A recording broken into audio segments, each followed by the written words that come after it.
core program and our care core coordinators on the back. Very proud of all the work that she has done over the years with Rocketship and as a founding member of Rocketship Delta Prep. During the pandemic, we came up with the care core programs, and we have been able to build it up over the years. And we're very proud of all the work that Ms. Alcazar has been able to do, especially things around food, housing, transportation for our families, and partnering with local organizations. In addition, she provides 9 weeks of case management for chronically absent families, and families that experience severe hardships that need extra support in ensuring child is in school every day and ready to learn. And since August, Ms. Alcazar has engaged with 49 Tier 2 and Tier 3 cases, and more than 2,450 meal boxes have been served in a bi-weekly food distribution that has supported over 250 families. With our partnership with K-12 Health, we have provided hearing and vision screening for 387 families, along with referrals to organizations that accept medical and have subsidized care.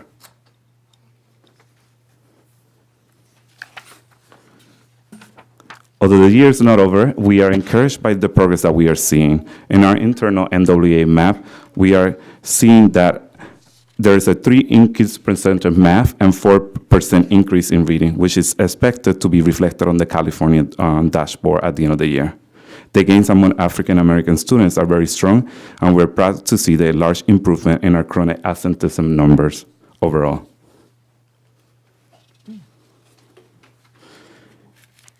Our motto, we are very proud of how we personalize our learning, and we do a meaningful inclusion model. We're also very proud of all our community center activities that we're able to host at our campus and provide for our families and community members. As a former Rocketship teacher, assistant principal, and a parent myself, one of the things that continues to bring me back to Rocketship is the family partnership. When I moved across the country over 11 years ago, that was one of the main reasons I decided to join Rocketship. It was that true partnership with families, and no matter what campus I go to, you continue to see that. At Rocketship Delta Prep, it's beautiful to see the partnership with families beyond the events. It's a daily, consistent partnership that we have. Also, through our home visits, we're able to begin establishing those partnerships. And through our partnership with our care core coordinator, we're able to deepen for those that need additional support. We have our family cafecitos, and something very impressive that is at Delta is very unique to Delta after working in 3 different Rocketships is the families on board, where the families focus on student culture and staff culture, and they partner monthly with us and with the staff to create an environment that is welcoming and joyful for both students and staff.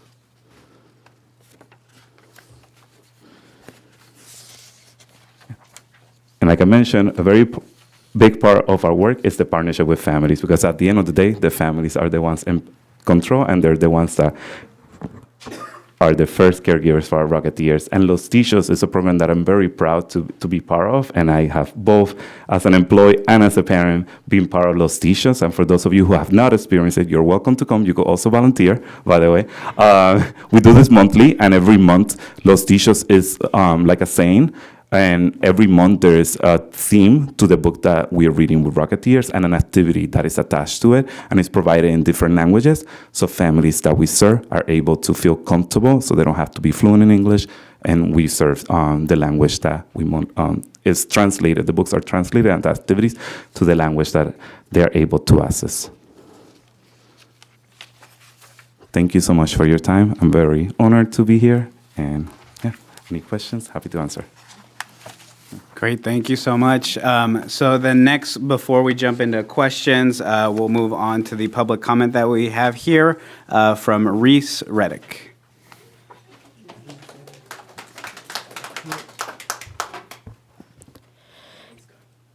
Good evening, President Hernandez and Board of Trustees. My name is Reese Reddick. I am in 4th grade, and my little sister is in 1st grade at Rocketship Delta Prep.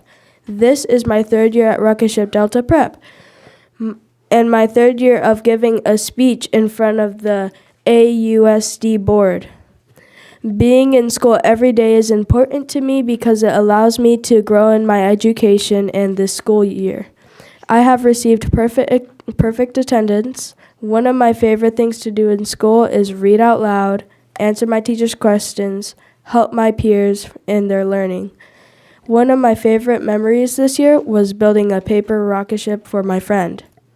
Fun fact, when I grow up, I want to go to UC Davis and help the world become a better place. Thank you so much. Very good. Thank you so much for joining us, Reese. We really appreciate your thoughts and bravery in speaking in front of so many people. I don't know if I could do that at such a young age.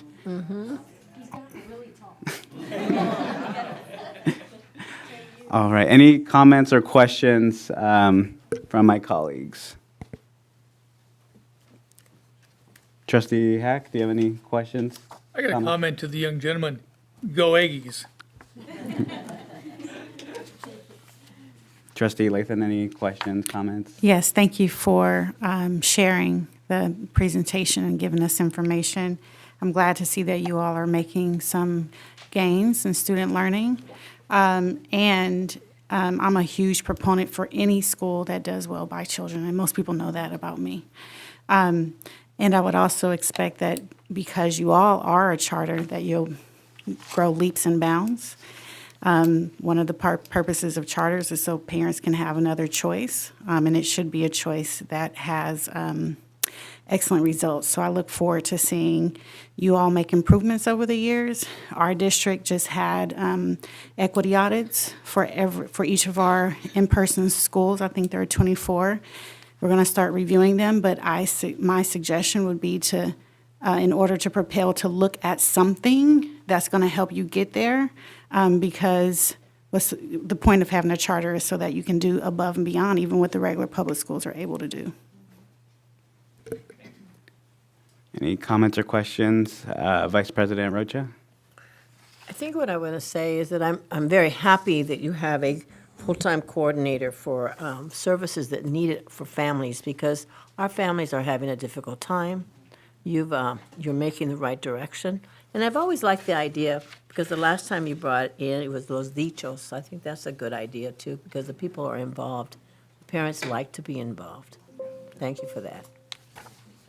Trustee Lewis? Yeah, I was going to sort of echo, thank you for the presentation. I've been to the campus, quite a few times, and I'm always impressed with the engagement. But I was wondering if somebody could speak to, some of the approaches that you guys use to engage parents. Because again, parental involvement, in my opinion, when we think about student development, we think about student learning. You can't have, the full potential of a student without that parental engagement. So if somebody could speak to some of the strategies that you guys use to increase parental involvement. Yeah, and I'll kind of piggyback one of my questions on there, because I'm wondering how you manage the variety of parent capacity. For parents that don't, or that have a lot going on and maybe have a harder time being as engaged when we think about what engagement could look like.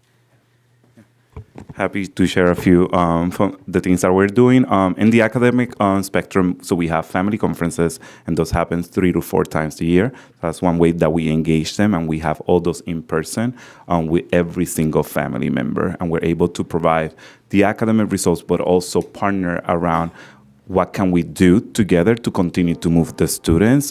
If there's attendance concerns, then our amazing coordinator joins us for those meetings to provide resources and partner around that. We have cafecitos monthly. We also have the amazing Deltas on board, which one of our members is here, that allows them to also be engaged through that.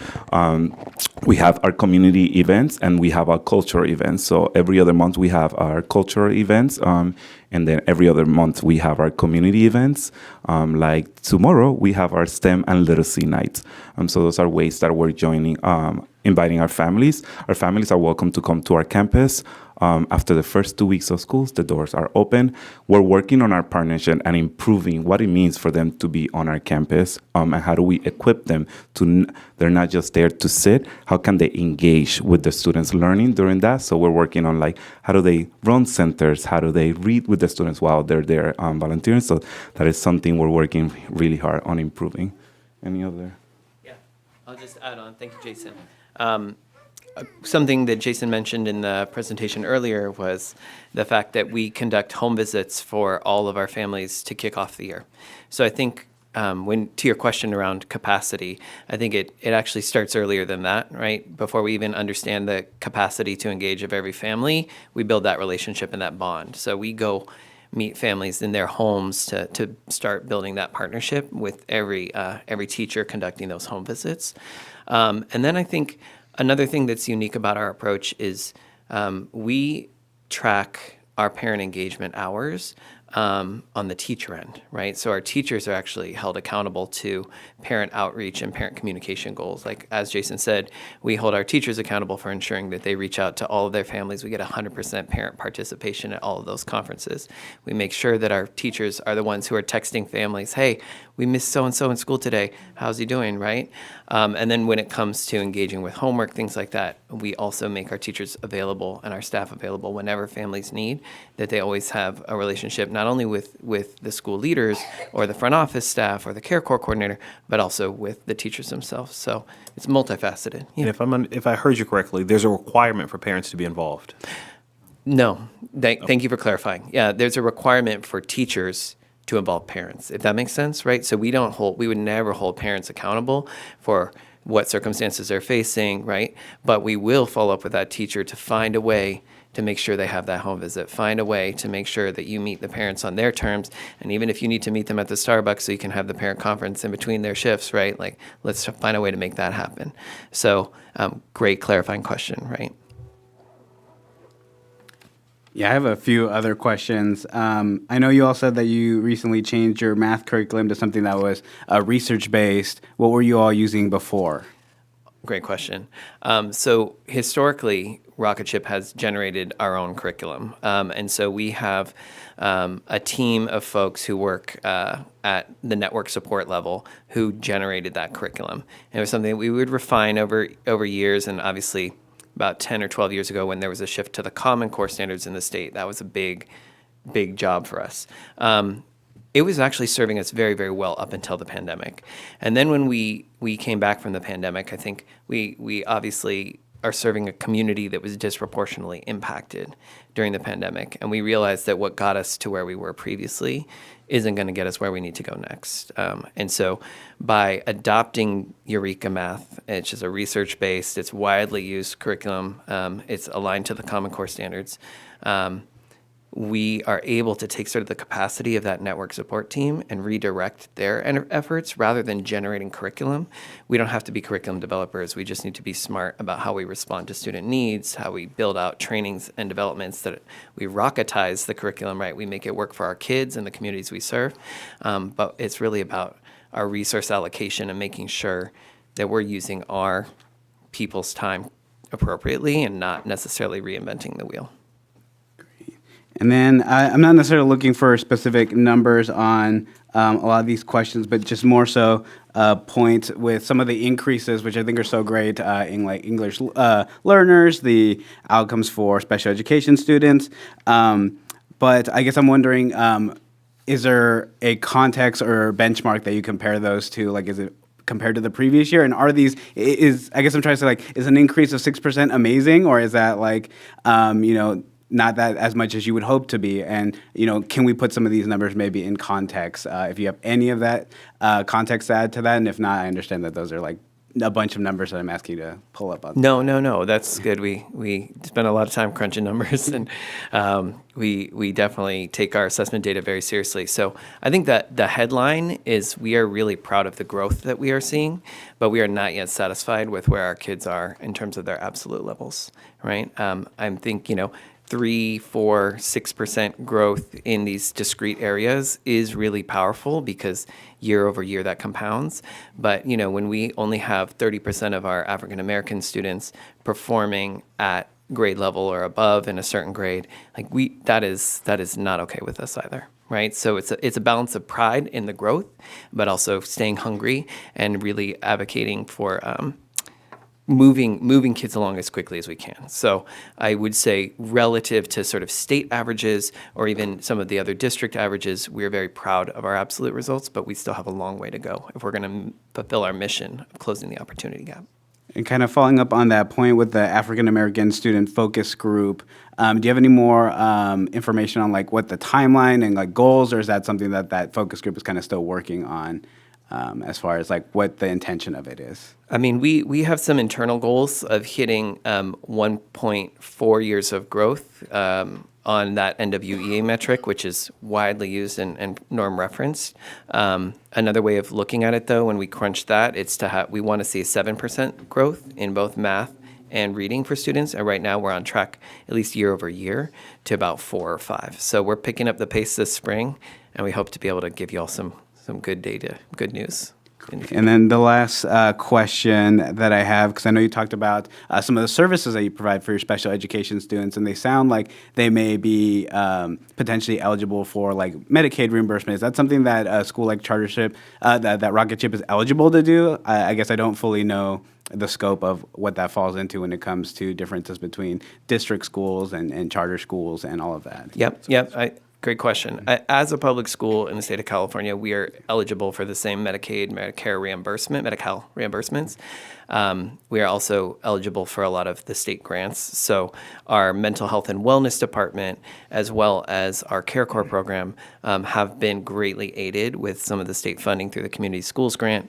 And so we are definitely eligible for those reimbursements and grant sources as well. Got it. And then just like a even more nitpicky question, how do you all manage that reimbursement process of making sure that those services, is Rocketship itself providing those services in a way that you need the administrative support to then provide those like diagnosis codes to get those reimbursements? Correct. Yeah, exactly. So we have our own team of people who are either direct hires. Let's just say speech services, for example.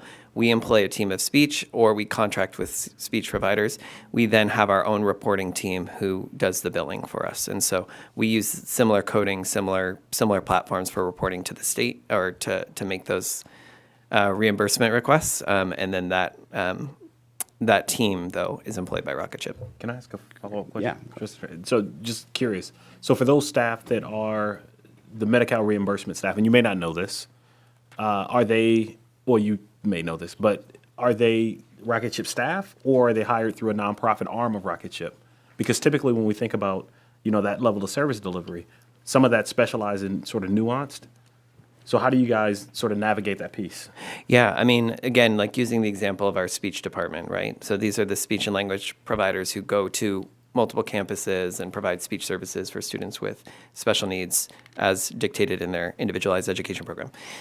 We employ speech staff members, right, and occupational therapists, folks who do the direct services for students. And then we also have our own team who will do the billing reporting. Yeah. I guess my confusion is, like, it's probably too much of a detailed question, but how do you sort of bill? Because you're already pulling down funds from, the state for education, and then the Medi-Cal funds, obviously through EPSDT and things like that, are also coming. We are getting to the weeds, but it is a similar pathway for all traditional public schools. Yeah.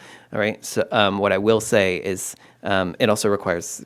We get into the nuance here. It requires parent consent, and so every time we meet with parents and we explain parent rights for students with IEPs, we also need their consent to submit for billing. So there's sort of that definite check and balance as well.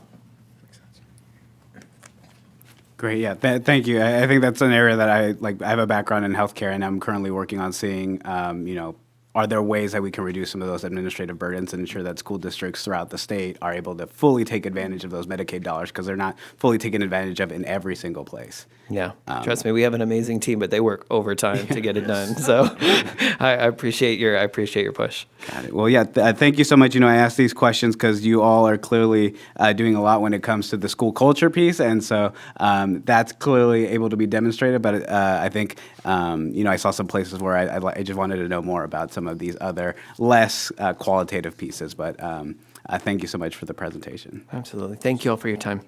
Thank you for the opportunity. Hi, My name is Alicia Oko, and I'm actually one of the parents. I just wanted to answer your question that you said about, like, what does the parent engagement look like for parents that may not have the time to do certain things like that? And that is exactly what they do. They have things on the weekends for other parents who may be working or not able to go to the evening events. So I just wanted to take a moment to share that, since you said it was public comment, I think. But it's just, the parent engagement part is huge, and they do really take a lot of effort, make a lot of efforts to do the engagement and to any parent, even if they're not available during the regular business hours or after school. So thank you. Thank you. And just to clarify for any future, there's like a public comment form that you submit before you actually come up here, a public comment, but appreciate the insights. Yeah. Great. Moving on to item 6, public comments. So we'll move on to 6A, individuals to address the board regarding items not on the agenda from the public. So first we have Patricia Granados. And is Patricia Granados here? She was. Okay. All right, well, we'll go ahead and move on then to 6B, individuals to address the board regarding items not on the agenda from district employees. We have no comments. Moving on to 7, district reports. There are none. Moving on to item 8, hearings. There are none. And moving on to item 9, public presentations. There are none. Item 10, consent items. President Hernandez, I was wondering if the board would be amenable to suspending the rules and bringing up the transportation services plan. We have a director of transportation here who starts his day very, very early. Yes, definitely. And I think with that said, I also want, because I know we have a lot of rocket ship parents here, if you want to take this time to take off and go home, we absolutely will not be insulted by that at all. But yes, I will go ahead and entertain a motion to suspend the rules to move up the transportation report. I move to suspend the rules and move the transportation report up. Second. All right, it's been properly moved and seconded. All in favor of moving up the transportation report, say aye. Aye. All opposed, say no. And the motion passes. So we'll go ahead and move on to the item that was originally going to be 11B, the 2023-2024 Transportation Services Plan Update. Are you going to introduce? Good evening. We have Mr. Nate Hill, our Director of Transportation, that's going to give us an update on the transportation plan that was implemented effective last year. Good evening, Board President Hernandez and Board of Trustees. So this, you may remember last year we had the transportation safety plan that was put into effect or needed to be presented to the board. So just a little introduction. This was based on Ed Code 39800.1, which is basically to develop a transportation safety plan that offers transportation services to students from TK to 6th grade, and also in that that they were like low income and things like that. And so it was also as a result of transporting the students, there will be allowances given to the school districts, some reimbursement allowances, and so Liz will talk about that after my part of the presentation. So just to kind of break down the current transportation that we do, we have approximately 34 school routes, home to school. We go from pre-K all the way through 12th grade, as well as adult programs. And for these students, currently we're transporting students with IEPs, or of course students that fall under the, that are homeless. And then we also transport students that are of foster youth and that sort of thing. And so just a little update on where we are kind of in this year. We've looked at schools that will be impacted by by our transportation services and the mileages that will be used, which will be a board presentation next month. But some of the schools that will be impacted would be like M&O Grant, Turner Elementary, Carmen Dragon Elementary, and John Muir. And you see the number of stops reflect as far as how many students is really in those areas that will be impacted. So like M&O Grant, there's 3 different stops. We also took a look at students that would have to cross main streets, those kind of things, so that it would also ease up on the safety of the students. And then we have, for middle schools, we had Antioch Middle, which has 5 stops, Park Middle, and Dallas Ranch. And so our middle schools, of course, has a huge wide range of area to cover, which is why there's so many stops for Antioch Middle, for example. And so some other things that we've done is we've added a position called the driver trainee position. And what that position allows us to do is actually pay people as they are training. And so we feel like that will greatly benefit us, because usually when people are applying for to be a driver and they're wanting to be trained, typically they need a job.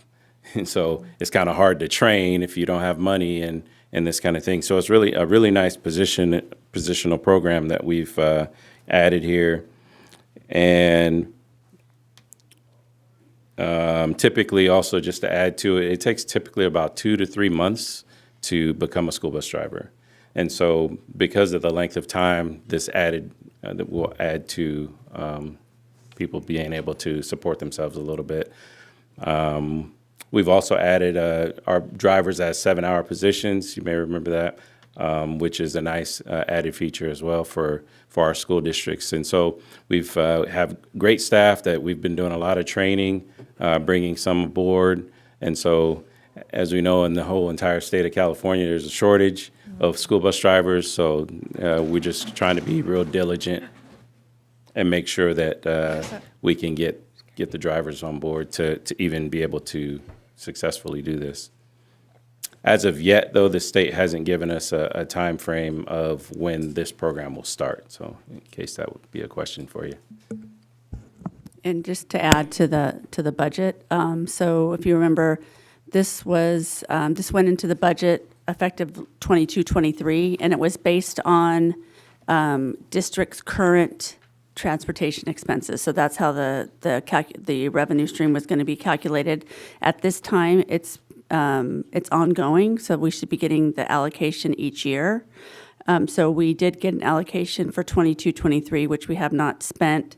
We now have the money to pay the trainees, in addition to hiring another mechanic, because we are purchasing additional buses to improve or increase our fleet to be able to transport more students. And some of our fleet is older and we'll need to retire it. So the transportation funds are earmarked for us to transport regular ed students from home to school. And with those funds that they gave us specifically for that, it will be for bus drivers, trainees, mechanics, and additional buses. Any questions from my colleagues? Yes, Trustee Lewis. Yeah, I just have a quick question. So because it sort of spurred by your statement around the shortage. Yes. Are we considering other populations? I know there's limitations in terms of like engaging with kiddos and things like that, but what are the limitations in terms of eligibility for becoming a bus driver? Are we looking at reentry? Are we looking at other populations? I know reentry can get a little dicey. I understand that, but like, what are some of the limitations for hiring? You may not know offhand. I realize that. Yeah, I mean, it's kind of predicated on their background, their driver history, their records. But I mean, for the most part, we can train from a 18-year-old all the way up. So. And does it require Class A? So we actually train for a Class B, actually. Yeah. Mm-hmm. Yeah. So we do the whole DMV process. We even walk our students through that process. Sometimes DMV can be a little hard to navigate, so, we make sure to try to make it as easy as possible. That's good to know.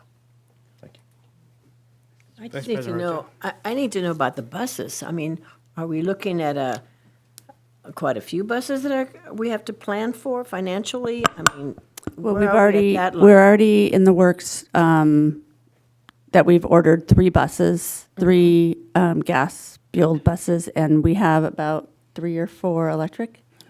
So we just got in 5 electric buses to replace the 5 that of our older fleet, Correct me if I'm wrong, those were grant funded. and they were Yeah, grant funded. yeah. Yes. So we're trying to purchase buses as quickly as we can, but they're not easy to find. No. Take a long time.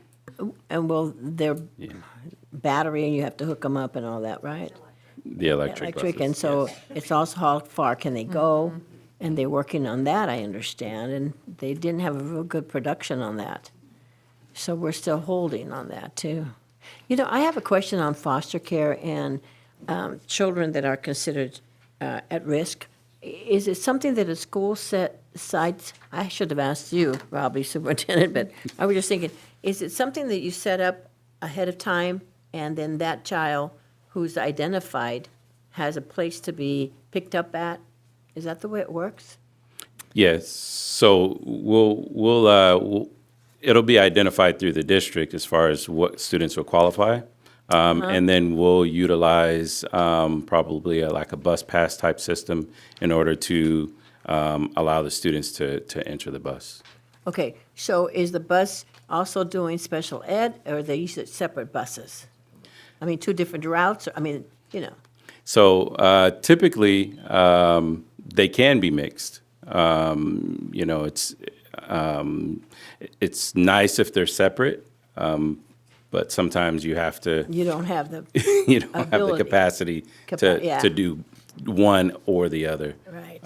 But typically, you like them to be separate, but sometimes you do have to mix them. Okay. Can I ask a follow-up? Yes. Really quick. So and it was spurred by Trustee Roach's question. So for purchasing of buses, did we have to RFP that out? Or is it, we have the funds and we can just sort of approach sort of a company like Gillig that, I don't know if I should mention a specific company, but a company that builds buses? Like, how does that, can you walk us through that process? So I think that's.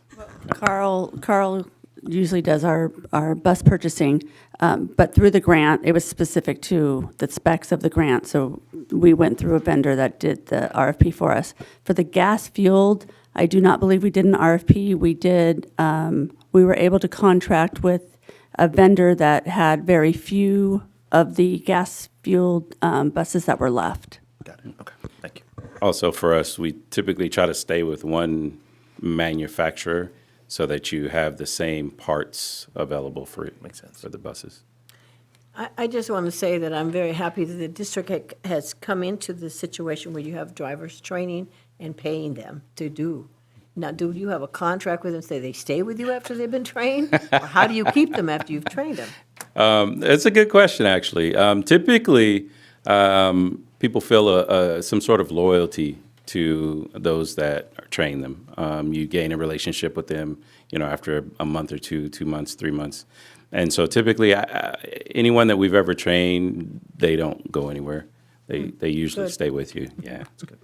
It'd be hard to have a contract with somebody Yeah, I that was just make them wondering how stay. you kept them. I smile a lot. Thank you. Yes, Trustee Jackson. And thank you for the presentation. And when I think about inclusion, like students with disabilities, students who don't have identified disabilities or none at all, I like the idea of the full inclusion model, so that kids don't feel separate, in terms of, I have to get on that bus and I have to get on that one. I understand when kids have some physical needs, that there may be a particular type of bus they have to get on to be safe. In terms of the structures and whatever they need. But I just want to throw that out there so families who are watching know we don't want to isolate their children. Absolutely. It also helps for least restrictive environment. Yes. So it's a nice transition for a lot of the students to kind of blend together. Trustee Heck? No. Great. And then are we doing anything working with like local municipalities to meet transportation needs of students? So last year, I contacted the local municipalities, and they do have programs already set up with the middle schools and high schools for transportation, because that was another piece of it. 7th through 12th grade, they also need to be offered transportation, but they can take local buses. But the district has to transport pre-K through 6th grade. When it comes to, so for those middle school students, none of this is at any cost to them, right? No. Okay. And then are we looking at seeing if we can partner with, local bus, like Tri-Delta Transit, to meet the needs of those high school students? So when I called them, they were already in contact with the local high schools, so I didn't become a part of that. But they were offering discounts to the district in order to get bus passes and things like that. I believe Student Services offers and purchases bus passes for students that need transportation. Got it. And that's at no cost to students or like at a discounted cost? No cost. Got it. Great. Great. Well, thank you so much for the presentation. We really appreciate it. Thank you, Thank Dr. Hill. Do we need to Thank you. approve this plan formally as an Yes. update? Okay.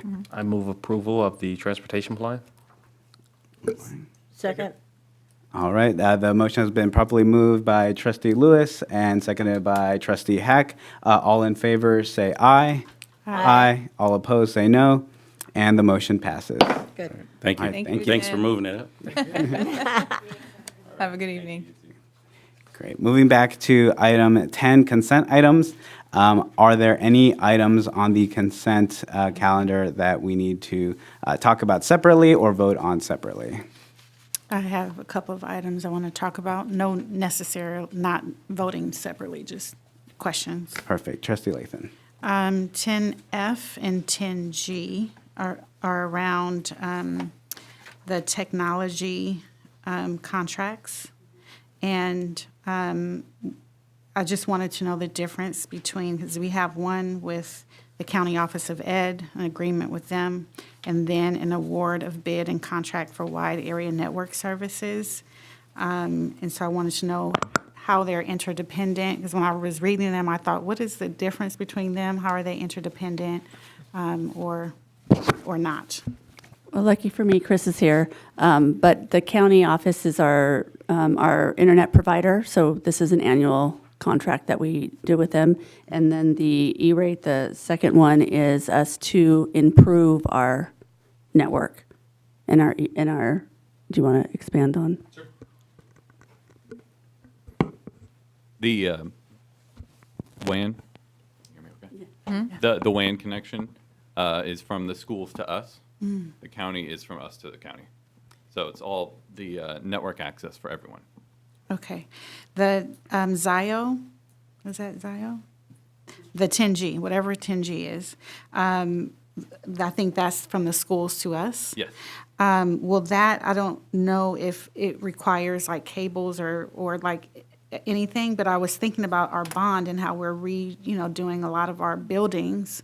And so how will that interrupt? Because I think this was like a $6 million contract, and I'm just wondering how, over several years, just how that might interrupt or how they'll work with us to make sure that as we're remodeling or constructing our buildings, because I'm wondering if another contract is going to come through, like, oh, you're building 3 more buildings? That's another $6 million. Well, this is, so the contract, I think, was a little over $9 million, and E-rate pays most of it, so we're on the hook for about $900,000 of the $9 million, and that's a state E-rate program. But I believe this is outside of our walls, so to speak. This is the connection underneath that goes from the street to the school. So if we add another classroom or gym, for example, we'll be preparing for that. But I believe this is at 2 or 3 of our school sites. This particular program is going to improve it for the 3. All schools. Oh, all schools, okay. So just something to keep in mind as we're building, and because I saw that it says fiber, which means it's usually a physical thing that's happening. And so how is that going to kind of connect? Just thinking about alignment and coherence. Thank you. That's it for that. Thank you. I have another one, but I don't know if someone else wants to go. Wanna go? Okay. And then consent item 10-1, or I. There are 5 resignations, and I noticed that Karen Clark is on here. She's the principal for retirement. She's the principal of Dozier Libby. She was actually here tonight, and I wish we could have said something. But I was really sad to see that. Of all the schools that I've visited in our district, Dozier Libby has some really strong processes in place and some of the strongest teaching and learning in place. So I'm really sad to see that. I'm happy for her if she's ready to retire. But that's just something I wanted to bring up and hope that, we have something for her and any of the other folks that, retire. I know we have something. But also we have a few resignations, vice principals, I think there were 2, and some other staff. And, I always go back to why. Why do people want to leave? And sometimes it is for the best. I know that, right? And this is before March 15th, so I'm also looking at the date. But I think the exit interviews could help us understand why. Because we want to keep strong staff. And of course, I don't know these people. So I don't, I don't know about that. But I just want to make sure we're keeping strong staff. Hold on, Trustee Lewis. And then also, so I think the interview process could help with that, and I'll bring that up at the end of the meeting with future agenda items. But also, I know like for special education teachers, I was a special ed teacher and or education specialist, and that's really near and dear to my heart. What kind of support for new teachers are there? Because that has been a question that I'm hearing rumbling throughout the district in terms of new staff, whether it's ed specialists, whether it's multiple subject teachers or single subject teachers. Like, what is I know we have, I think it's called PIP, but the program for people who are new. I was on emergency credential in the LA Unified School District, and there was a lot of support. I had a mentor who helped me plan, who helped me create IEPs. I didn't know what I was doing, right? Is this happening? And so that's another ask I'm going to have at the end of the meeting is, can you share that process, and is it consistent? And if it's not, because it's a new program for us, it's okay. How are we going to make it consistent? Because this amount of resignations is a little scary, especially when we're one of the higher paid districts in the county. Like, people shouldn't want to leave. We should have a waiting list of people trying to get in here. And I know I saw your face. You might not have been thinking this. To me, it's a lot. So that's what I wanted to say. So I was going to say I can speak to one of them, Nami Lewis. It's just a complication with life. We have, she has children, and the responsibility for children is going to sort of absorb some time there. So, yeah.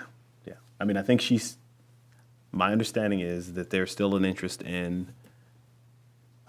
supporting, but what that support looks like in terms of being like the lead teacher versus another responsibility is going to change over the next year. So that it could be something like that. Yeah, I think that's the power of the exit interviews, to understand, to make sure that folks are getting the support they need to be successful. And, I was a principal. Sometimes it's just time to go. Yeah, there's that. I don't know. Great. That's all I have. Any other items to discuss?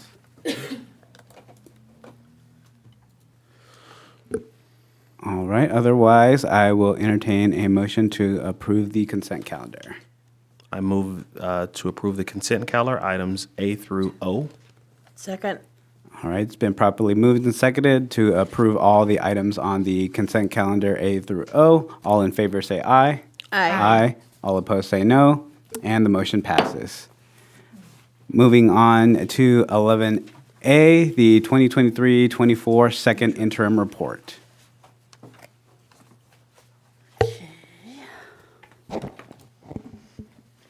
Good evening.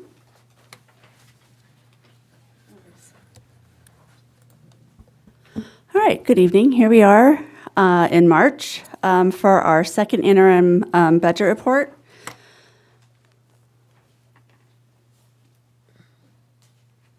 Okay, the clicker's not working. Does it need, oh, there it goes. Okay. Okay, so just to remind you that the second interim budget report is an update to the 23-24 budget. Remember, we approved the budget back in June, and these are updates through January 31st of 2024. So we will be looking at where we were at first interim, where we are now at second interim, and then we'll come back again to give you an update for the estimated actuals. This is just our financial budget cycle. This is the last update until we get to budget adoption, where we update the estimated actuals, where we think we're going to end the year. But this is the last interim update. We're going into general fund, which is unrestricted and restricted assumptions. So this is the difference between what we used at first interim versus what we're using now as second interim. So our enrollment did increase a little bit. Our enrollment, we did increase at first interim, and then now we have the CalPAD information that was certified in December. So that was 15,033 for our enrollment. Our estimated attendance based on that 15,000 number is 13,527. There's no change to that. But our estimated funded ADA, which is really the number that we count on for our revenue, there's no changes to that. And if you remember that right now we're using a 3-year prior average, which is new law since COVID. So that means is that we're able to look back the 3 years and take an average of the ADA. And so for the LCFF funding, we use the COLA and we use our estimated funded ADA, and for the second interim, it's 4,314. The COLA did not change, 8.22, but our local COLA changed, right? So what happens is that the calculation for LCFF is the COLA, the state COLA. They increased the base amounts, and then we also have our ADA to take into account and our unduplicated count. And that actually calculates the revenue that we get. So just because the state funds the base at 8.22, districts don't actually get that percent. They could get more, they can get that amount, or they can get less based on the other variables, which is the ADA and the unduplicated count. So our COLA did go up slightly from first interim, and that was because our unduplicated count increased based on the CalPAD certification that happened in December. So we're using an estimate up until the actual CalPADs gets finalized, and so we went up 414 kids. So that increases our revenue. And our unduplicated count went from 76.6 at first interim to 79.25%. So when we use those assumptions and we're looking at both the unrestricted and the restricted, that means it's the general fund, that's the largest fund within a district, and we compare it to where we were at first interim and second interim, we did some increases to our revenue, and I'll go over these in detail in just a minute. So we have almost $6 million of additional revenue that we added to our budget, and we'll talk about how that happened. We also had some increases and decreases to our expenditures. Remember, the budget is not a static document, and it changes as we live each day of the school year. So overall, our expenditures went up about $16.4 million, and so our net increase to our unfunded balance is about $10 million. So how did our revenues change? Well, we just talked about the unduplicated count. So based on the increase at CalPADS, our unduplicated count increased. So that increased our LCFF revenue by about $1.616 million. Our federal revenues went up for different reasons. We had a little bit more in Title I than we expected when we built the budget. We got an ESSER III summer grant program that Ed and Christine's team worked on, and we got approved for it, and that came after budget of $295,000 that will help us pay for summer school. We had a little addition bit of the 21st Century ESSER III money and some other federal programs, a slight increase. So overall, our federal revenues went up $617,000. Our state revenues increased slightly. We just talked about the home-to-school transportation. Last year was an estimate from the state, and they certified our amount, so we increased our revenue for that restricted home-to-school transportation of $278,000. We got some LCFF equity multiplier money, which was new to the budget this year, but the state didn't have any calculations when we adopted the budget, and they just finally gave us the numbers and how we're going to book it on our in our financials, and that amount is $1.8 million. And we got some other CPA Business Technology Academy, which is a state revenue, and some other state revenues that went up about $129,000. And then local revenues, we had additional interest earned on the cash that we have available, so that went up $1.4 million. We got some insurance reimbursements that actually just got paid out on the fixes of, or the replacements of things that were either vandalized or stolen, and then some local donations. So overall, our revenue increased by about $5.9 million. These are still just estimates, but these are closer to what we actually got. For example, the LCFF equity multiplier is an exact increase or an exact amount unless the state decides to change it. So most of these are not going to change, but some could still change by the time we close the books. Moving on to our expenditure categories. You can see the changes here by category of how we record our expenditures. Salary and benefits went up about $10.8 million. So I increased the expenditures in our budget to reflect the two negotiated settlements that we have settled with CSEA and AMA, and there's a proposed amount in the budget for AEA. So we do have an amount for our employee negotiated settlements and our proposed settlements. I've talked to you before about some vacant positions that we have here in the district, and so we're now realizing that the last 7 months we have not filled some of these positions, so we're actually going to realize some savings from not filling those positions. We still have to include those in our budget for next year, but there'll be one-time savings this year because we didn't spend it for 6 months and we're still trying to hire. We had some savings from materials and supplies, or not savings, I'm sorry. We had some increases to material and supplies, and then we had some contract services and a capital outlay increases. So overall, you can see what our expenditures changed. So when you look at the changes to both the revenue and the expenditures as we go along, that's why the proposed ending fund balances are just estimates, and those change because we make changes. So just to remind everybody the how and why does the ending fund balance change.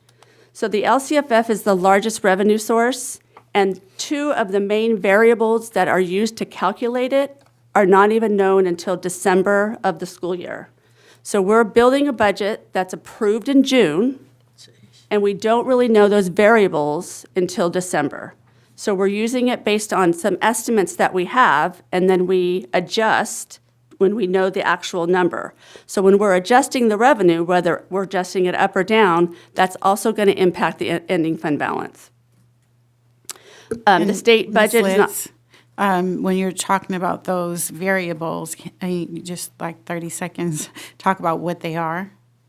The variables, yeah. It's the ADA, sorry. So what is Thank you. ADA for the public? Average daily attendance. So how often kids come to school? Yeah, how often kids come to school. So we have an enrollment, which is how many kids are enrolled, and then the LCFF looks at how often our kids come to school. And LCFF? Local control funding formula, yeah. And then the unduplicated count, which is our unduplicated count of our students within our population. And what's that? Excuse me? What's an unduplicated count for people who don't know what that is? It's our population of the socioeconomic disadvantaged, homeless, foster youth, and English learners. Okay, thank you. And then why? Because we're also adjusting our expenditures. So we're adjusting our expenditures for unanticipated expenditures that could happen, such as broken pipes, HVAC units that either need repairs that aren't already in the budget, increases to utilities or other contracts, and in negotiated settlements that happen during the year that are not included in the original budget. Those are going to increase the budget or increase our expenditures, so theoretically, those are going to lower our ending fund balance. And then there's supplies. Oftentimes, as we're now approaching a time where we're starting to look at closing the books for this year, and so we do a PO cutoff so that when we know that when sites are ordering their supplies, they get it by June 30. So we cut them off mid-April to say you need to get all your orders in so that we're guaranteed that you get your supplies by June 30 so that we can expense them in this year. As much as we try, that doesn't always happen. So if we order something in April, but it doesn't come until July 1st, that money is going to fall to the ending fund balance because it's going to be a savings, and we're going to spend it next year. The same thing with a lot of projects that happen either during the school year or during the summer. If a project is budgeted in the current year and is not completed by June 30, it carries over to the next year. So those expenditures will carry over to the next year, so we'll have a savings. And so, yeah, I was going to ask a very complicated question that, yeah, Okay. it's okay. Well, maybe I'll answer as we go along. Okay. So I just talked about, on the previous slide, all the changes to the current budget. This is just, again, kind of line item. We had an increase in revenue.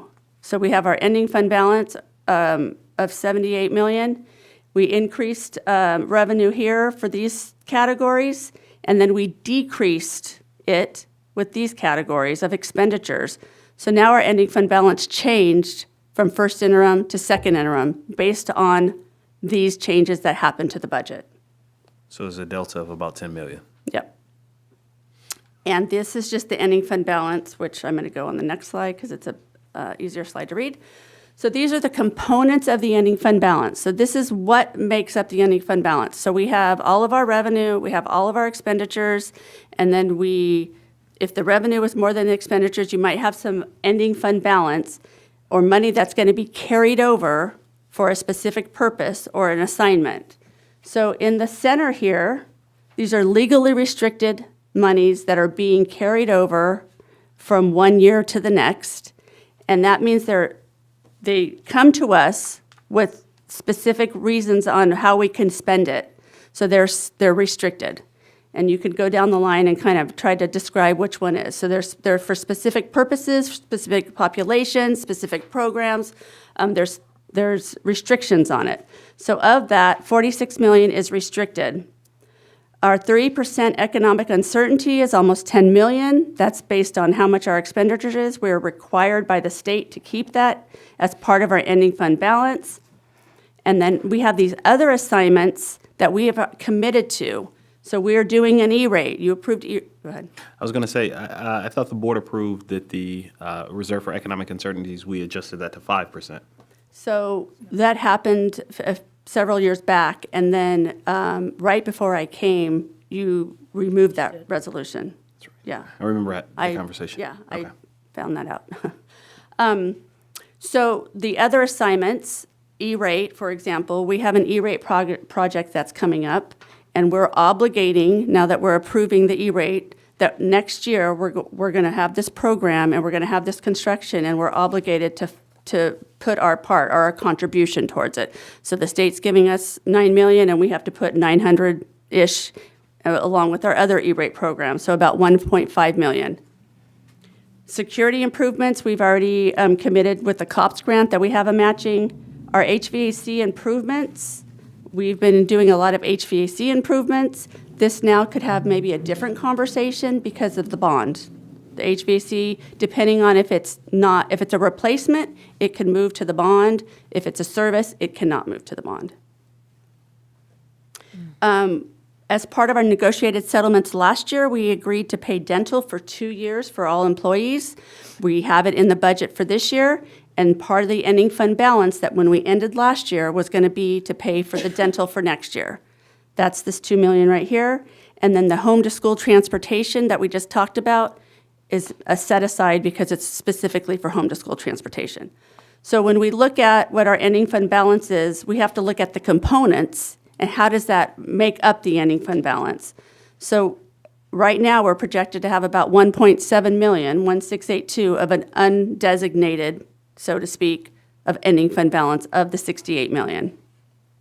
And so just to be clear, that's one-time money. That's not a carryover. That's right, because Year over year. when you have a savings or you have an undesignated, it doesn't repeat every year. It's not a revenue stream that you can attach an ongoing expenditure to. This is a slide that just breaks out what we just talked about, the general fund, Fund 01, but this shows the unrestricted and the restricted. So unrestricted and restricted, and then you can see the combined, and we've just talked about the combined. And just for clarification, unrestricted versus restricted funds. Unrestricted is primarily the local control funding formula, and although it's local control and it's not restricted to specific purposes, it's still restricted to certain things, but it's more of a more flexible for how we spend it, and the restricted sides are for specific purposes. They have rules attached to it, and we can only spend it in certain ways. So you can see what the unrestricted side is, which is like special ed. It also includes special ed, routine repair and maintenance, Title I, all those things. Okay, so that's for the current year. So we're deficit spending in the unrestricted side, and overall, we're deficit spending 16.6 million. So now we're moving on to multi-year. So remember, we have to certify the current year and 2 years out. So we just talked about all the assumptions for the second interim for 23-24. Now I'm going to 24-25 and 25-26. And these are the revenue assumptions that we use to calculate or estimate what our revenues are going to be for the multi-year. So as we begin to build the budget for next year, these are the revenues that we'll be using for 24-25. The COLA, 8.22 for current year, is going down to under 1%. That's not set yet, but that's our estimate that we're using right now. And then the next year is 2.73. You can see that our unduplicated count percent decreases a little bit because it's a 3-year average. So in the formula for unduplicated count, they use a 3-year average. Our estimated ADA is 13,257, but our funded ADA, which is the last one, is the 3-year prior average. So far, there's not a sunset to that rule, and so we will be able to use an estimated funded amount that's a little bit higher than what we think our actual ADA will be. And so for that point, let's assume that we use that higher number and then it comes back lower. Is the state then going to come back and recoup those funds?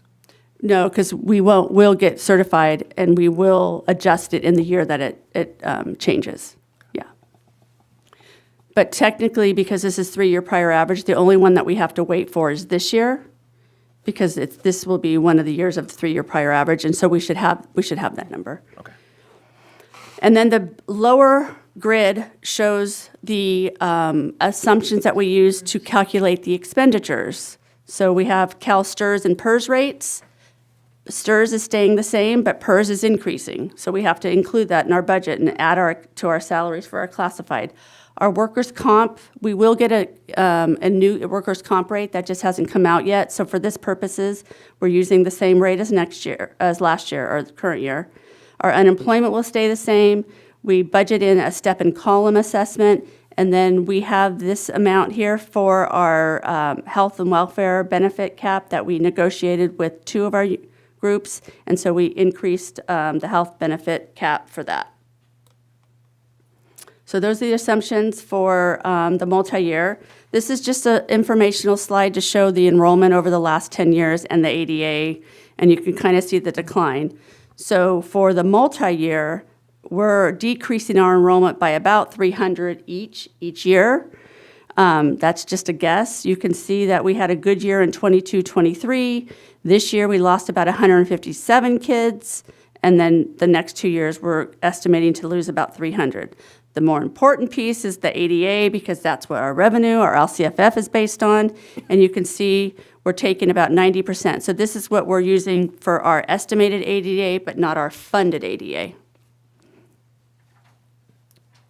And this is just a slide to show you what enrollment looks like in the blue, what our actual ADA is in the orange, and what our funded ADA is in the gray. So you can see our funded ADA is helping us improve our revenue. This is something I just kind of talked about the COLAs changing in the multi-year. So at first interim, these were the COLAs that we thought we were going to use, and that's what we used in the multi-year. And then when January came, the governor's budget, these were the COLAs that are being put out for the next 3 years. So we've adjusted our multi-year to account for the COLA.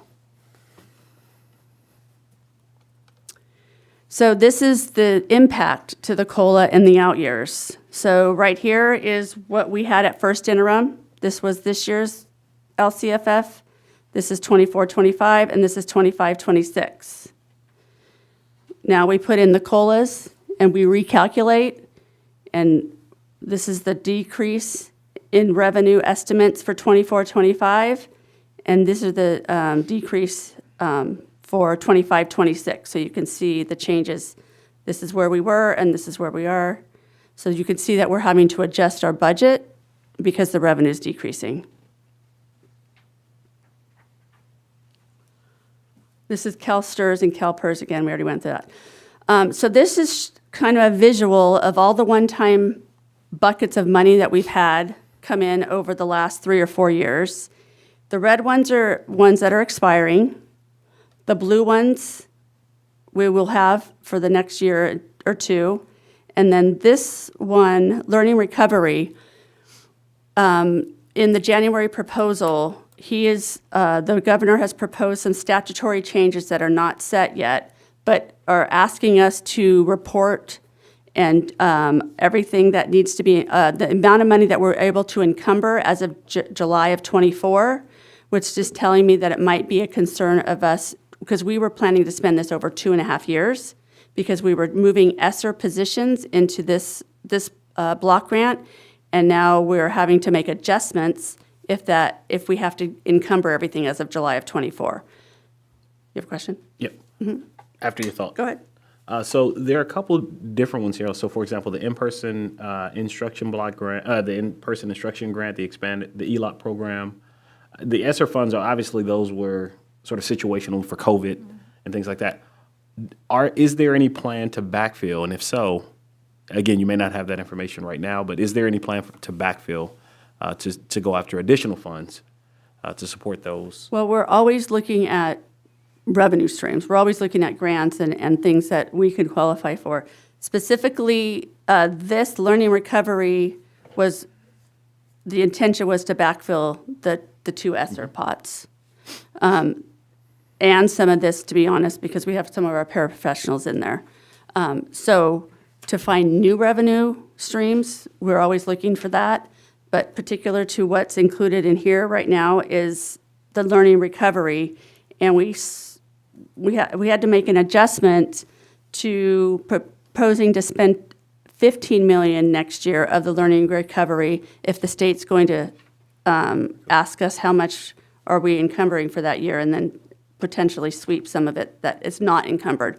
So I'm still, we'll still wait to hear what happens on that and what will be finalized in the budget, but that's sort of the discussions right now with the Learning Recovery Block Grant. Can you just explain for folks who are still listening at 9 o'clock what encumbered means? Yes. Like, what does it mean? Can you go back to the slide with so the Learning Recovery Block Grant? It sounds a little bit like the governor could take some of the money if we don't have it encumbered. Yeah, so encumbered means that we're already obligating it. We've actually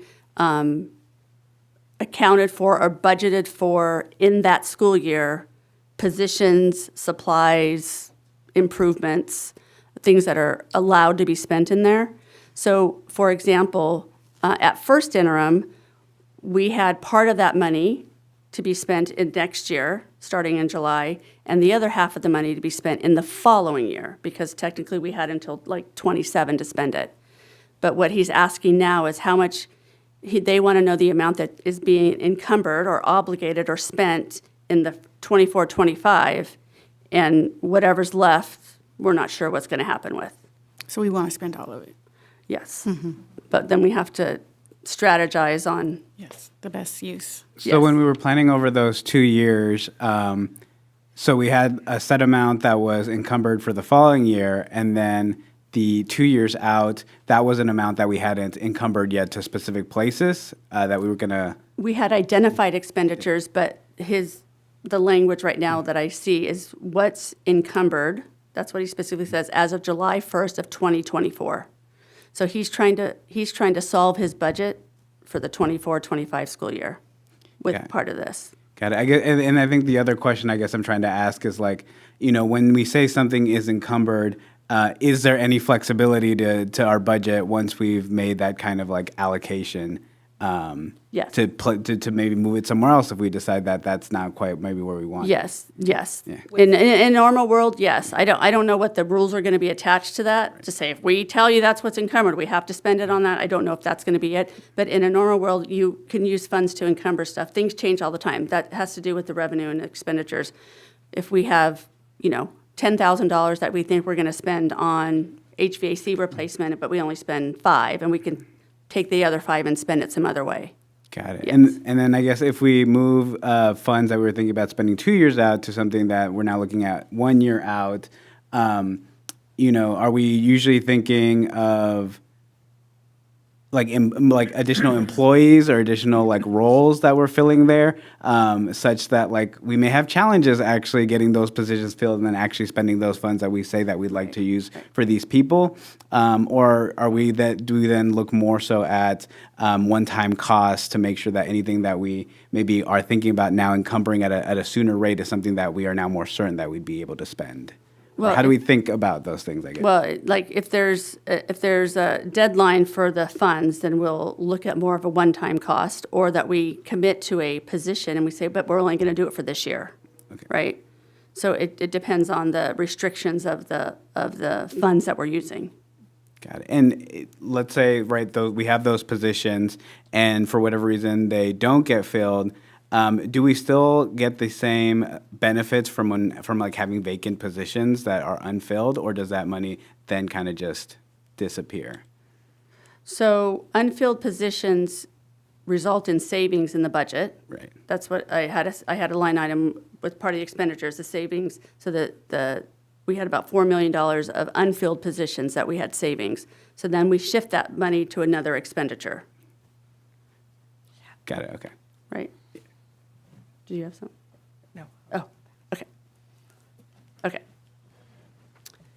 Okay, so this is now the multi-year. So we looked at 23, 24, which is the first column, and then we applied the revenue and expenditure assumptions for the out years. And you could see that our ending fund balance is being depleted to about 6.6%. So if my assumptions are correct, which they won't be because we'll make changes based on everything that gets adopted. But for our assumptions today, our ending fund balance is going down to 6.6% of our total expenditures.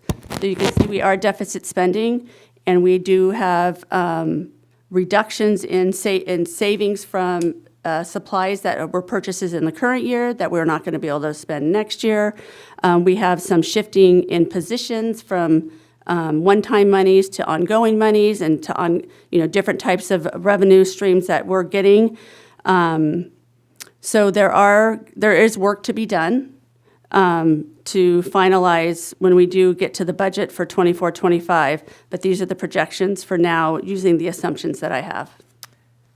Superintendent Robbins, I think you missed a slide. Slide 20, and I don't know if you want to go back. There you go. Oh, I talked about this one. Oh, This you is the 24-25 learning recovery money that we're shifting to the 24-25 school year, because we want to make sure that if he does sweep the funds, that we have minimal, but we'll not let him sweep any funds. We'll figure that one out. So this is the components of ending fund balance. It's just a projection, and it goes out the 2 years. So we just talked about the ending fund balance and what it was going down to, so you could see that line here. And these are the components. So you can see that the assignments that we talked about for E-rate and security improvements that we plan to do in 24-25, they go away because we're spending them in that year, and they moved up to our expenditures. Then you could see what happens with our restricted funds. You can see the learning recovery goes from 20. We talked about maybe spending 15 million of that next year, and then the 5 million in the out year, depending on how the language reads on that. But you can see that our restricted programs are depleted. Now, this is basically using most of our restricted programs to do the multi-year. We will revisit that when we start to build the budget and adjust accordingly. These are our ongoing challenges that we've been talking about all year. We have declining enrollment, our COLA instabilities, inflation that everybody's facing, staffing challenges, expiring one-time funding, our facilities, yay for the bond. That's so helpful, yay, yay, yay. And then the post-COVID mental health. So we do have, contracts in the budget with mental health services that we're trying to continue to help with our students. This is the fiscal cliff that we talked about with the declining enrollment, everything I just talked about. How the one-time money and our revenues were really, really high for the last few years because of the one-time money, and now they're falling down a cliff.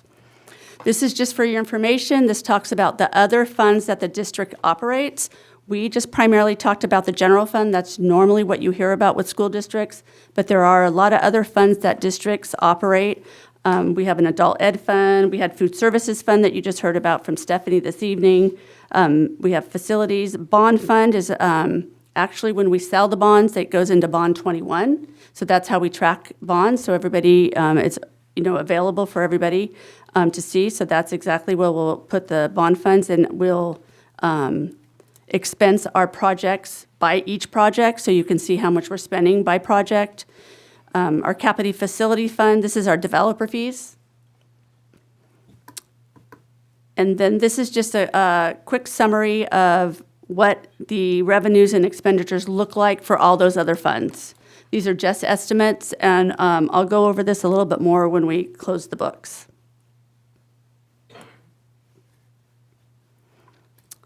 So closing thoughts. We are a positive certification, just to remind you that a positive certification means that we're able to make our financial obligations given our assumptions for this year and the next 2 years. Positive. And then the next steps and some things to think about. We always need to monitor our enrollment and our attendance, again, because the attendance is a piece to our revenue calculation. And so that's really important. It's also important for our students to come to school. We want them to come to school. Again, just to remind you that the COLA for the state was 8.22, but our local COLA did increase slightly from 5.44 to 6.03. That was from our unduplicated count.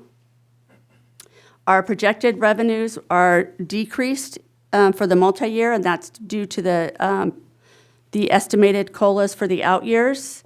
We have a structural deficit that will need to be addressed in the out years. This includes certificated and classified staffing using one-time funds that is carried over from the ESSER funds. We are looking at reductions of certificated staffing sections based on attrition. And with the ESSER funds expiring, we've been giving extra sections to some of the secondaries. And then administrative positions also at secondaries. We're spending down the ending fund balance. And this did include the negotiated and the proposed settlements with the employees. And here we are at March, and then we'll work on closing this year out and starting next year.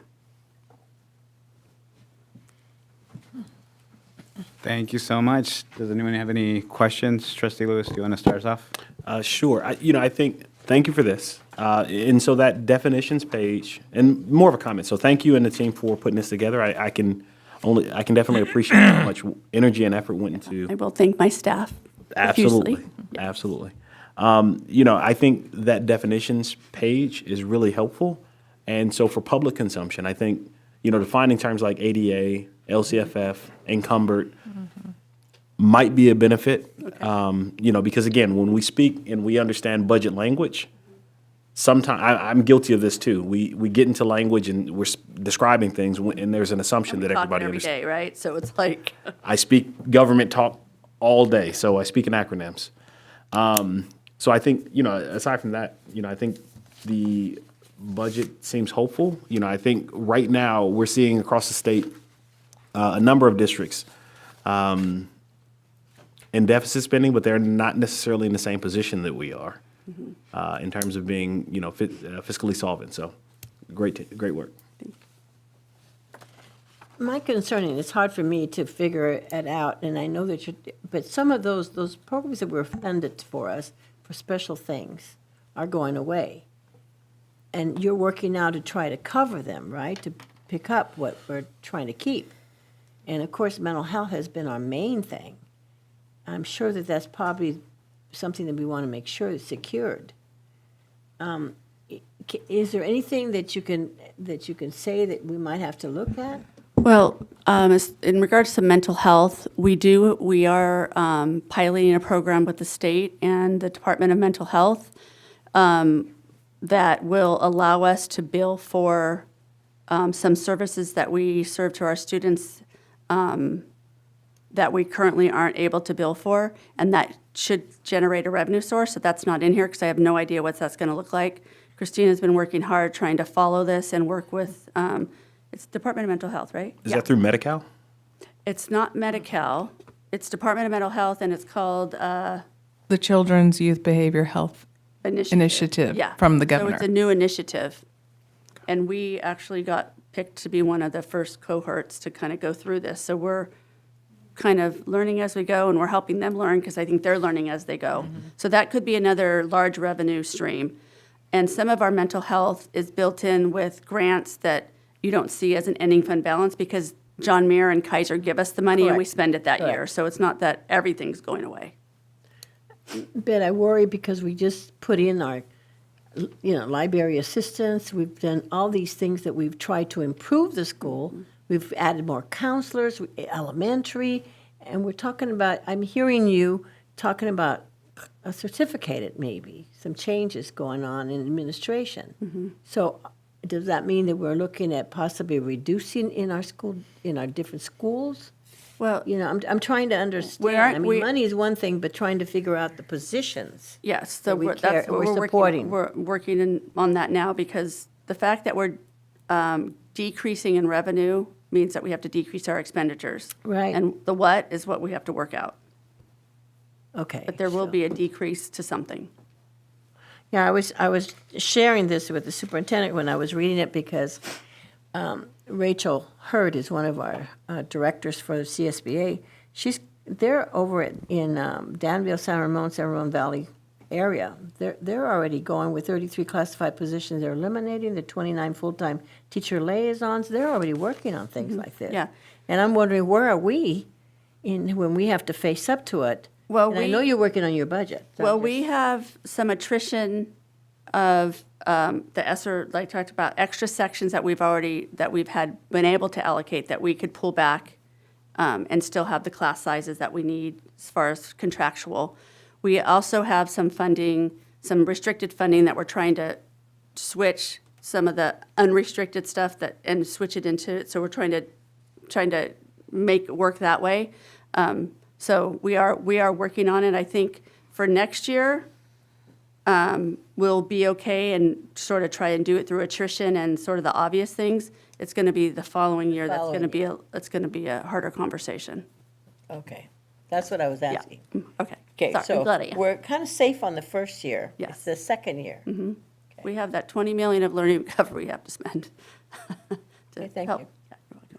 Trustee Lathan? Yes, thank you, Ms. Robbins, for the presentation.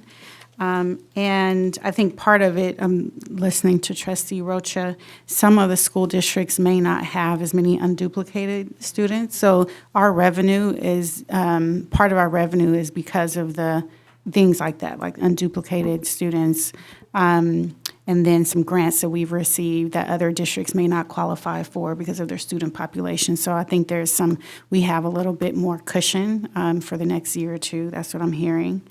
But I am curious about us meeting. So one of the questions Trustee Rocha asked is, so what are we going to do?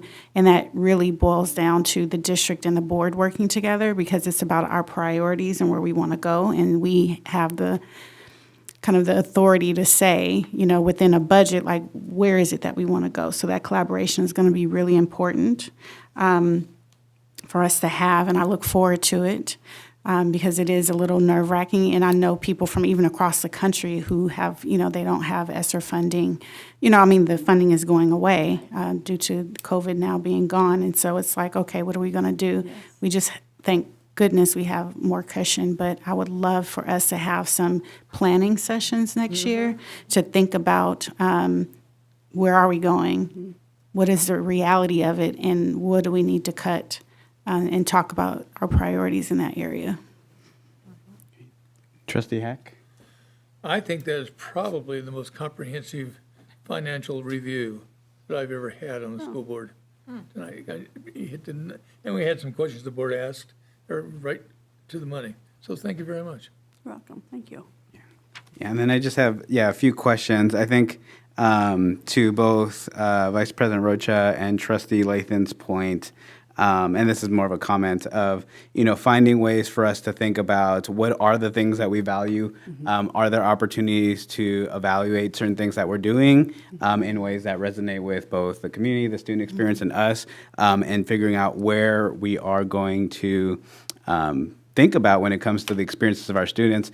And that's that's why we have the graduate student profile coming up. I think the way I'm thinking about it and the way that I'm imagining some of the conversations I'm trying to have us think about is to have us try to find what are these values that we share amongst all of us. What is it that we want to see that students come out of this district with? And that will be very informative when it comes to making these tough decisions, because, something I think I've said in other ways, like, there is literally nothing that we're doing in the school district that we don't think is great, like, that supports students. Every single thing is having a benefit to someone, is doing great things for students. Our job is to figure out, when we come to these hard places, what are the things that are having the biggest impact to our students? What are the things that are making their experience the best as possible, and doing our best to cut the things that aren't having quite as good of an impact? And that's a really hard question, and really comes down to, what are our students experiencing? What are the values and what are the things we're hearing from our staff, from our students, and finding ways to get those things through. So I guess as a little preemptive piece to when we're going to talk about the graduate student profile coming up, that's kind of where I'm coming from with some of these things and talking about our student success and student outcomes.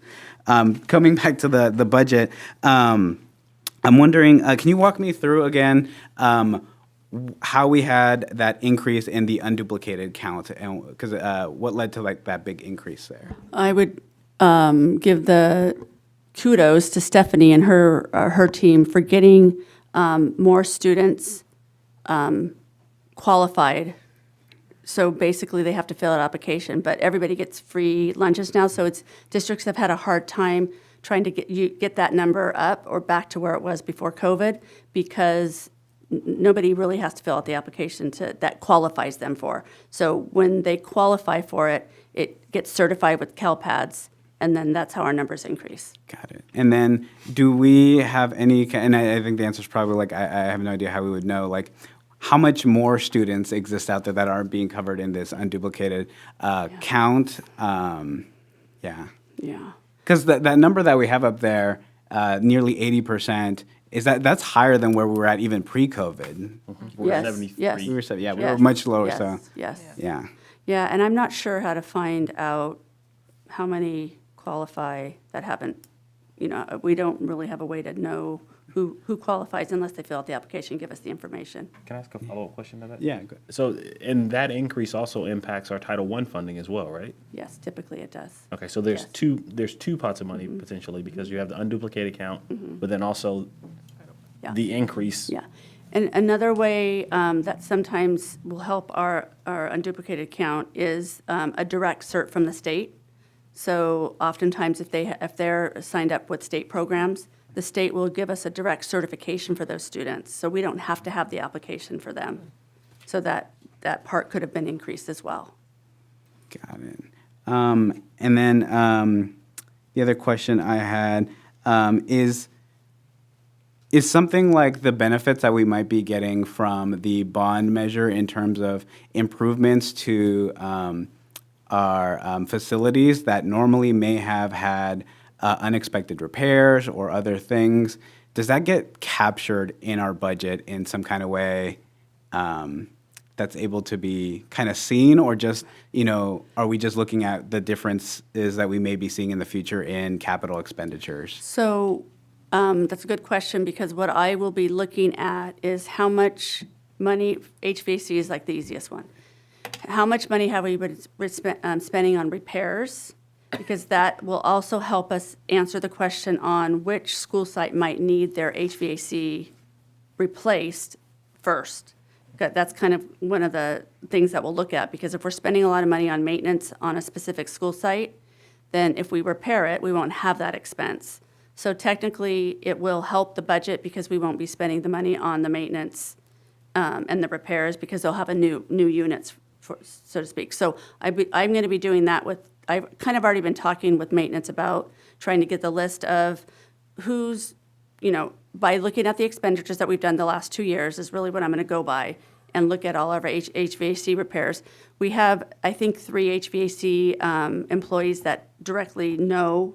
For example, we're doing, one of the big projects we have going right now is the Deer Valley Chiller, and that Ron Edwards has been saying, this needs to be replaced. So we've been working on that. So they sometimes have an idea too that can lead me in the direction of what I need to know. But short answer is that will help, and that will help reduce, if we have $1 million that we spend in HVAC replacements and 25% of it was at Deer Valley, I could most likely reduce it by that. Yeah, because I guess I'm trying to get to, are we potentially able to create data that lets the community know that, that this bond measure and the things that we're doing is not just to make buildings prettier and nicer for students, which I think people recognize is an important piece in and of itself, but that it also translates to tangible savings to our budget that lets us also be more financially solvent and maybe be able to be more creative with how we fund different programs. And yes, we could figure that out, but that is, sometimes people argue that the bond should not be helping the general fund. There's arguments out there for that, so. Yeah, and then I guess, also on the unduplicated student count, and this is me having no idea, but is there additional thresholds in terms of 80, 85% students that unlocks additional funding in terms of unduplicated student counts? I feel like I've heard or remember reading about something like that, but I don't know immediately coming off the top of my head. Those would be the concentration funds. So after a certain threshold, and right now, it's been a really long day, sorry, I'm trying to remember what that was. But yes, more funding kicks in for concentration. So not only will you get the supplemental, but then you Yeah, get and I think we're at the concentration level, but I don't know if there's another tier. I'm not sure. That's more so what I meant. yeah. Because I know we're definitely, for sure at the tier to get those concentration grants, but I can't remember if there's an additional, Yeah. for schools that are in the. There's not additional tier, huh? No. But there was a funding source that, it was based on an unduplicated account percentage. I can't even remember which one it was. What was it? No, not the mobility. There was something that qualified us for a larger amount. I think it was one of the one-time monies, actually. That if our unduplicated count was higher, which ours, it was over 75, and I think we were just under 75 when I first started. Yeah, and then it went. So there sometimes they come out with different funding sources that say if you're at a certain threshold. But I don't think the LCFF has that. I think the concentration, we already reached, I think it's at 75, yeah. So that's all the questions I have. Trustee Lathan? Thank you. If we are full to the capacity, and we are just so blessed to have full schools of students, how many students can we accommodate as a district? Well, let's go back to I look can at- tell you, what our largest enrollment was, but at that point, we were also doing some multi-track year-round because we hadn't built out. I want to say it's close to 21,000 was our largest year, but let's pull up the data because that's more accurate. It was just under 19, 19? just under 19. Oh, there it is. So in 2013-14, we had 8,006 kids. 18. 18,000, sorry. Yeah. Thank you. So whether we can prior to accommodate that- more prior to that? I believe we're up at 21. Oh, 20. Yeah. Okay, thank you. All right. Well, thank you so much for all the work that you put into this, and I really appreciate, the balance in that we are financially good in a good position, but also making sure that we're talking about things that could be to come, and making sure that we're not being reactionary to those things, but have been putting some thought as we're going through that. So I really appreciate that piece. All right. I will entertain a motion to accept and approve the second interim budget. I move approval. Second? All right, it's been properly moved and seconded to approve the 2023-24 second interim report. All in favor say aye. Aye. All opposed say no, and the motion passes. Trustee Hernandez, can we have a quick bio break? Yes, is that okay with everyone? Bio break? Yes, we'll take a quick recess for about 5 minutes.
can get out of here at a reasonable time.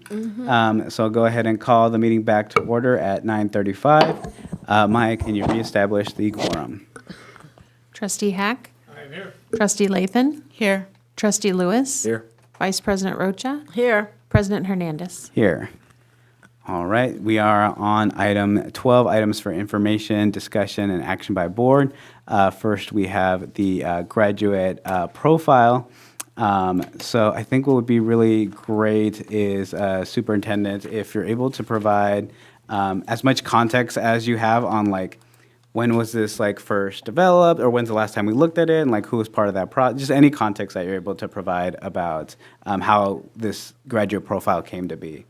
We did a little research because it was prior to Christine and I in our current positions. Ms. Ibarra, I'm sorry for calling you Christine. Superintendent. And can you pull it up on the screen? It's Oh, yeah. item 12A. Okay, thank you. Thank you.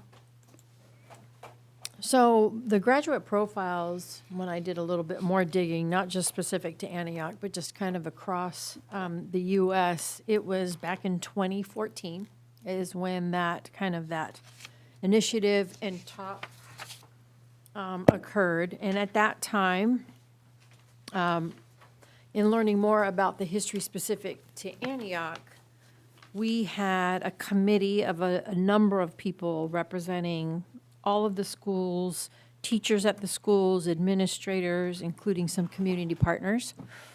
And at that time, they were looking at they were constructing graduate profiles that were specific to the individual high schools.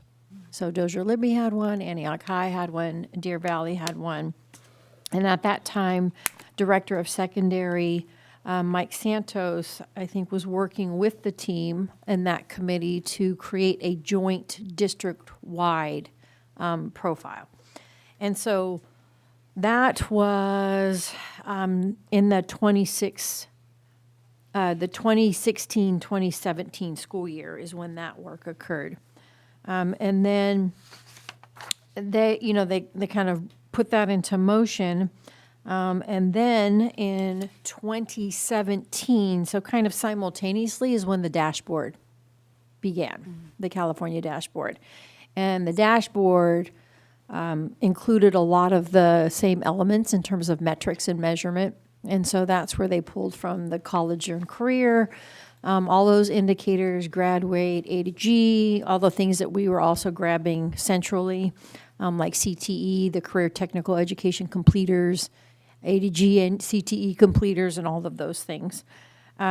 So, in revisiting it, because it's not something that we've looked at since we've returned from COVID, they certainly align components of the current draft that we have of it, align to our LCAP goals in different parts are in different goals. And I think if the board is interested in us updating that, I think this is a great time to do so. First of all, things have changed. Like, I'm looking through it, and there's nothing about kind of all of that mental and physical health, as well as just resilience, because that's really a big focus for our vision, is how do we take care of ourselves and the community around us and be resilient when even times are hard, and how do we heal ourselves? And so I see that as kind of a big gap. So I could see this being something that we want to revise or update. And then I think, like I said, the timing is great with the new LCAP that's coming.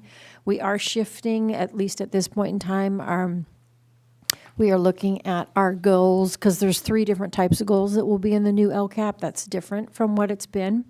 And as our broad goals, we're looking at shifting those to be, it hasn't been finalized, but kind of matching our vision. So around the healing-oriented practices, of course, the academic and standards mastery practices, as well as the culturally relevant practices.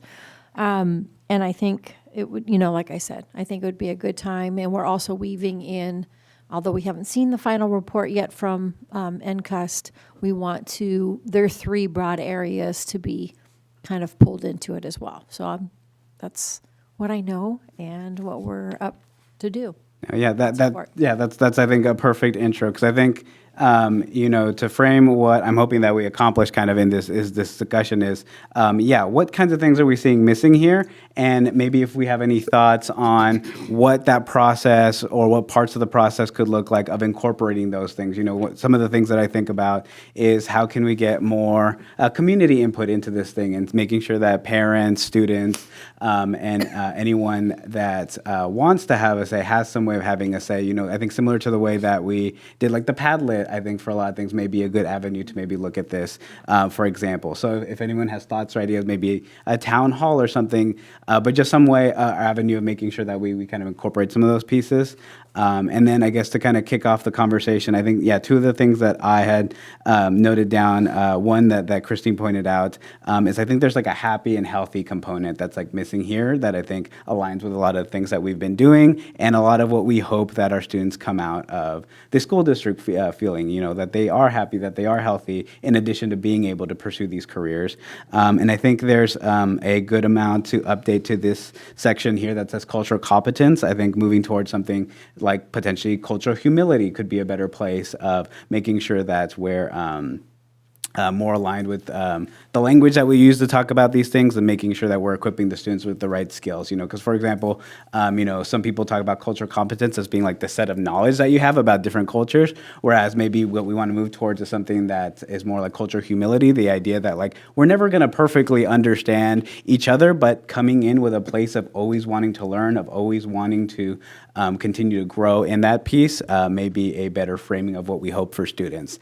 So those are just some examples that I kind of bring out, and kind of want to hear from everyone what kind of thoughts are there. And then I think the final piece is just directing that we do want to update, whether we do or do not want to update this, and then we can then let staff kind of shape what that process could look like. So President Hernandez, can I ask a level setting question? Yeah. And this is for everybody, and you kind of hinted at some of the response to this.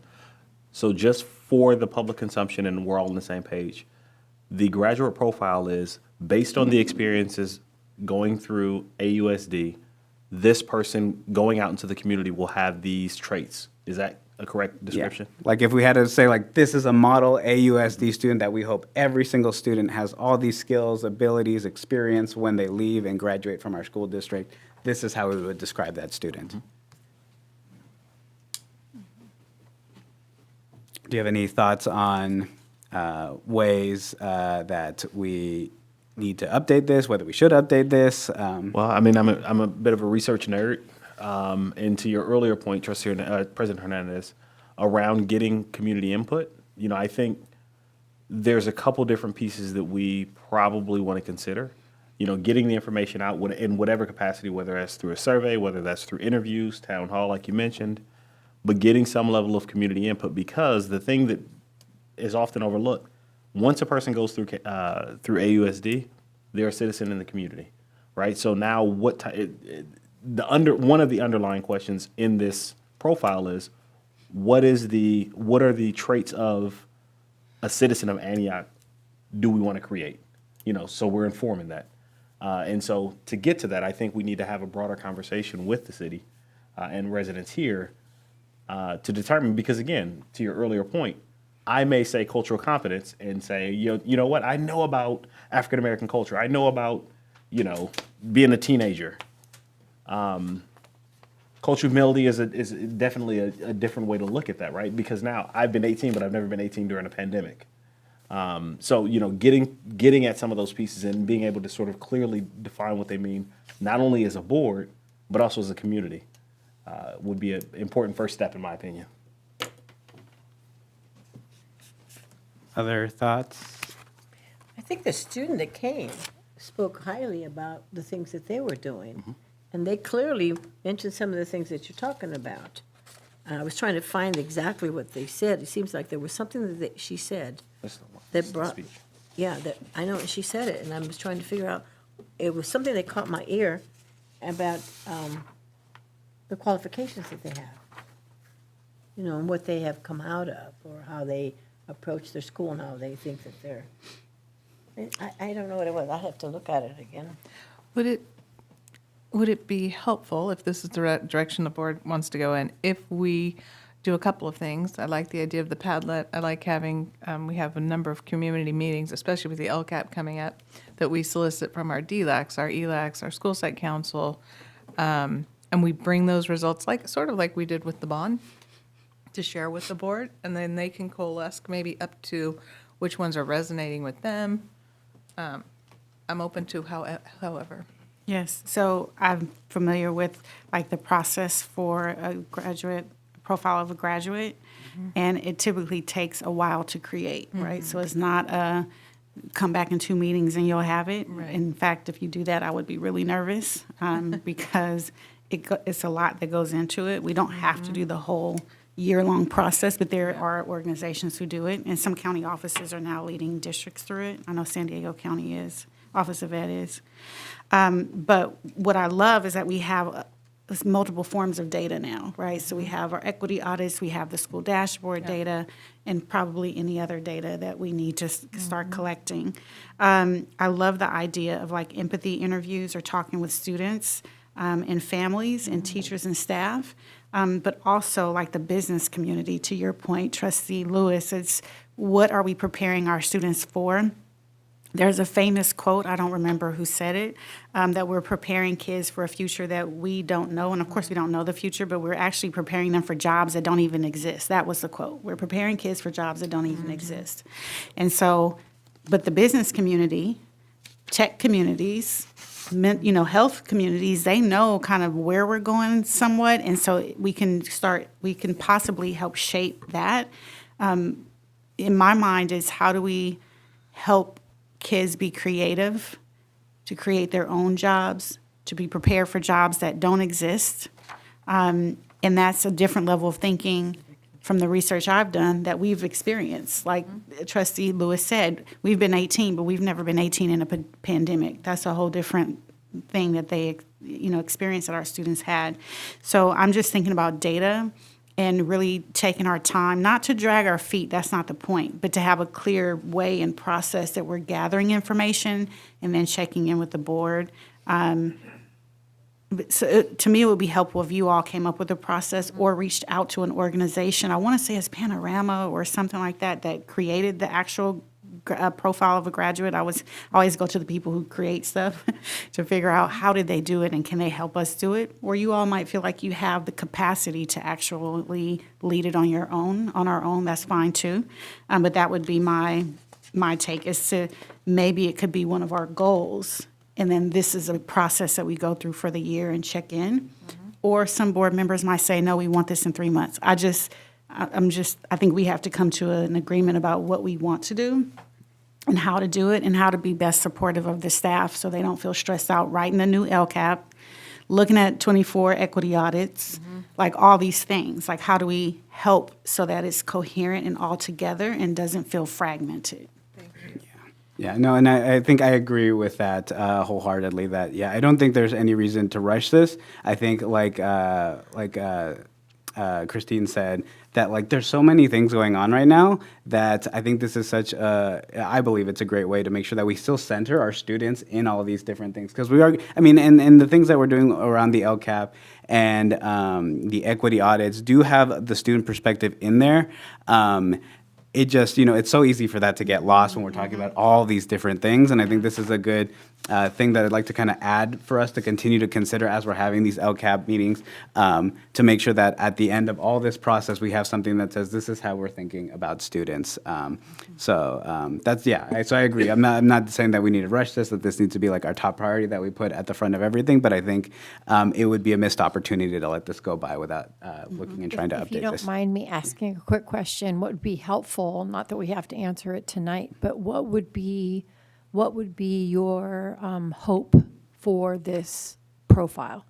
Meaning its usage, how would it be something that is useful and front and center for our families and students? So whatever vision you have for that would be really helpful in how we structure the process. I don't have any thought, I can speak to that. I think it would, the idea of education conceptually is a very vast thing, right? So, defining what an educated person is is not an easy thing to do, especially if you think about simplicity and engaging somebody. My understanding of your question is, what are those components that we are going to feed into this this individual that's coming through our system while we have contact with them, to ensure that they're coming out on the other side to contribute, right? So the way that education was explained to me very simply was, well, my doctorate education. So you have a wall, right? And that wall is filled with a lot of different bricks from people contributing to sort of this collective, idea or this collective thing that we call education. What is the brick you're going to contribute? So now, what are those pieces that we're going to feed into this individual that's going to make sure that they contribute to society? That's kind of my understanding of your question. And like my initial thought is, I think has similar pieces. I think on a more like pragmatic level, like I think it could be a very great piece to market our school district. Say this is the type of students that we produce, and this is why you should come to this school district.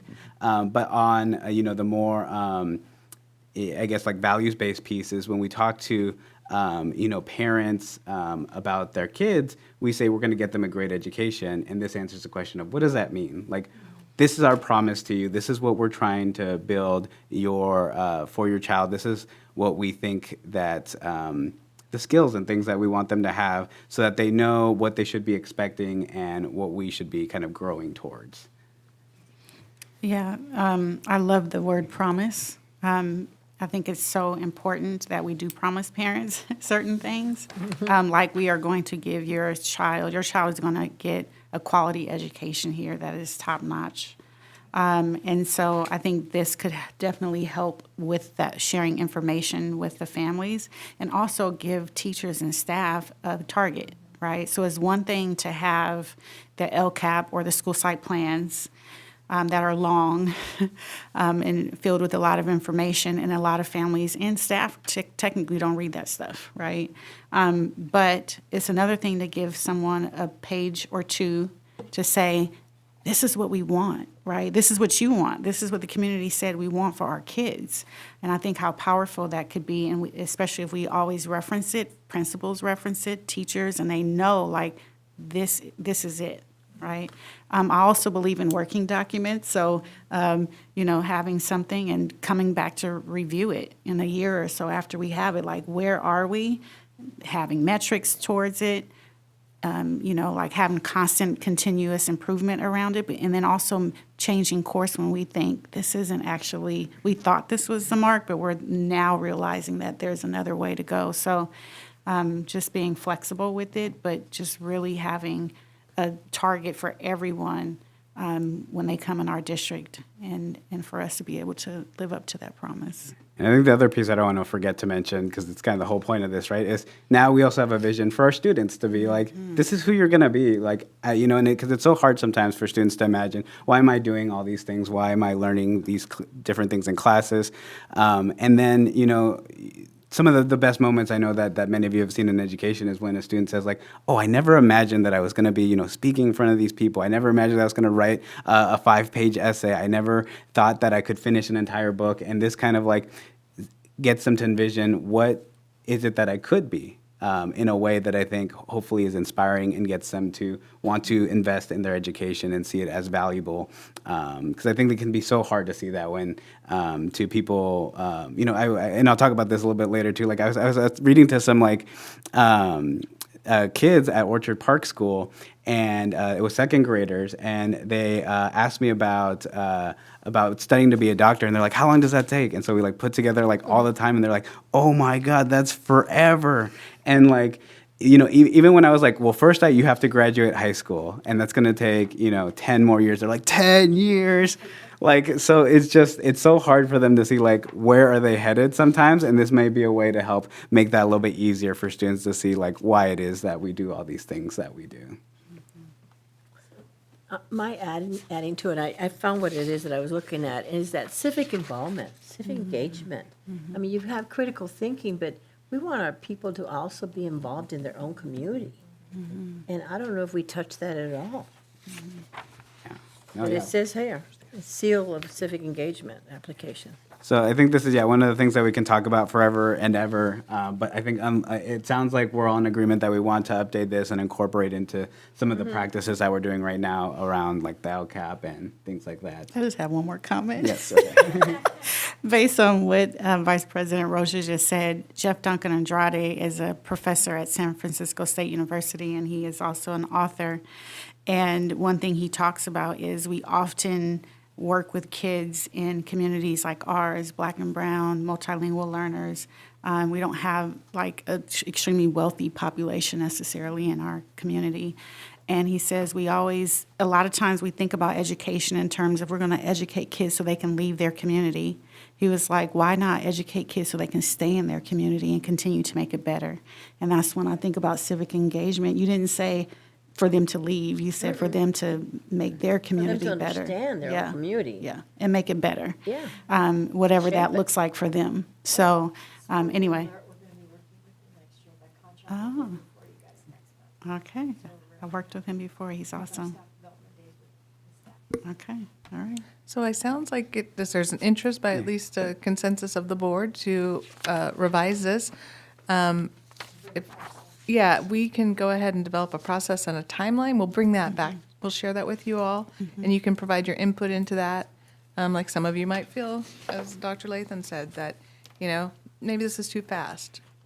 Maybe we'll want more engagement. So yeah, we're happy to do that. Cool. All right, moving on to 12B, communication protocols. I don't know if you want to introduce this one. Yes. Trustee Lathan? Yeah. So, I love quotes and sayings and all of that, but there is a saying around communication and information being the vital nutrients in a well-functioning living system. In the absence of information and communication breeds ignorance. And the brain, naturally, if we don't have information, we create our own information. We create a narrative that may or may not be true. And so that we're not doing that, just want to really explore today, possibly in the future, about how we can communicate in a strong way and what's important for us to know as a board. I love, Ms. Ibarra, the new communication is new for me that's going out to the staff about everything that's happening in like instructional services, curriculum instruction. That's very helpful. And also I think the communication between the board and the superintendent is vital. When I looked up board policies, the only policy that I can find, the two around communication, was communication with the public, which is Board Code 1100, and then also board bylaws, which is the role of the board, and part of that has a communication component with the superintendent. That's Board Policy 9000, but it's still not very clear. I don't think we necessarily need a policy. I've actually researched policies in other districts, and I don't see anything in particular. That doesn't mean we can't create one, but I just really want us to have a conversation about what's important for us to know, and then what might not. What are areas that we understand? For example, personnel issues. We're not going to know those type things because that's not what we're supposed to. That's Dr. Martinez's position. But the reason why this came up is because since I've been here on the board, and when you get new board members, dynamic shift, right? And so whatever happened in the past with the board with communication was probably acceptable. That's what everyone wanted. But I can say for myself, for example, when the young people were killed out here in the car accident and I didn't get that information, I was devastated that I had to hear it from a city official. And I know from working in education for over 20 years, that's something superintendents and boards talk about, right? I would have loved to get a call like this is what happened because they are children. And unfortunately, one went to our school, but even if it wasn't, it's still in our community. And there are other instances, so I just want to know if it's not here, closed session, something where we talk about what information needs to be shared between the superintendent and board and what information we know, and how to do that. Is it a phone call? Is it an email? Like, how are we going to get this information and make sure that every board member gets it in a timely manner? So that's my spiel. Yeah, I'm not sure what, I was having trouble thinking about what the maybe intended outcome of this one is, but I think, I think that the framing is what things should we be expected to know when it comes to people from the community coming to us? Like, I think, it could possibly be reasonable that the superintendent or the district staff always knows about police-related incidents, or maybe it just happens, like some of them do come through and some of them don't. Like, it would be, I think, to get to hopefully what I'm interpreting from Trustee Lathan is just understanding, like, what kinds of things should we know we're, like, reliably getting, and what kinds of things are there maybe, like, problems with communication, because it's not just all internal to our school district, right? Maybe, the police didn't think to inform us that, like, this tragic thing happened, or maybe we need to, maybe we want better communication to exist there. So I don't know. I'd be curious what your thoughts are, Superintendent Nello, on what may be some of the best ways, or thoughts that you're having on how do we make sure that, like, we have good expectations on, like, the things that and are reasonable to expect from you, or from district staff or anyone, and what kinds of things should we maybe just understand that, like, there's communication barriers to things. Well, I was thinking about the term significant events, and it would be either polling the board, not where it's not a Brown Act violation. What are some things that individual board members think are significant events, or maybe that's not even the right word, that they want communicated to them? And culling those, bringing them back, maybe even in a Friday board, just saying, and these, we can definitely provide this this way. This we most likely won't, because maybe, as Dr. Lathan pointed out, it's a personnel matter, and when the board would see that, they would see it in closed session if there was discipline, dismissal, release, but not necessarily when it's occurring. So we could start there with sort of like, what are the things that you think you want to hear about? And maybe there's things you didn't even know you wanted to know about, but you see that your other board member might, and you go, you know what? That seems important to know. And how you would like to receive the information might be a good starting point. I'm just thinking. It could, however, I think if that would help you in communicating with us, then that would be okay start. I think the challenge with the list is there's always going to be something that falls outside of the list, and sometimes it just falls on professional awareness, right? Like, okay, a kid was killed, or people are talking about a child was abducted from a school. That's I saw that from a board member in a different district. I'm not going to write that on a list. Like, that's something that. And I might not know necessarily about something like that. So. Right. So, I'm hearing this from other districts, and I'm going, we have a child abducted? Like, no one's told me this. And then communicated with you, and then we kind of talked to, got a better understanding of what happened. But that's my only hesitation about a list. I really think it's about professional judgment, and as long as it's not illegal to share with us, like a personnel issue, we should know, right? And so that's my only hesitation about a list, because I don't want you to have to look and go, oh, they didn't put this on a list, and I don't have to tell them. Professionally, there are certain things we should know, and here's why. The community comes to us, and they ask us questions, and I want to make sure I'm answering appropriately and not saying, like, I did not know how to respond to this board member in a different district saying you had a child abducted from your school. I'm like, okay, let me contact the super. You see what I'm saying? Yeah. And then I understood from you, like, what happened, right?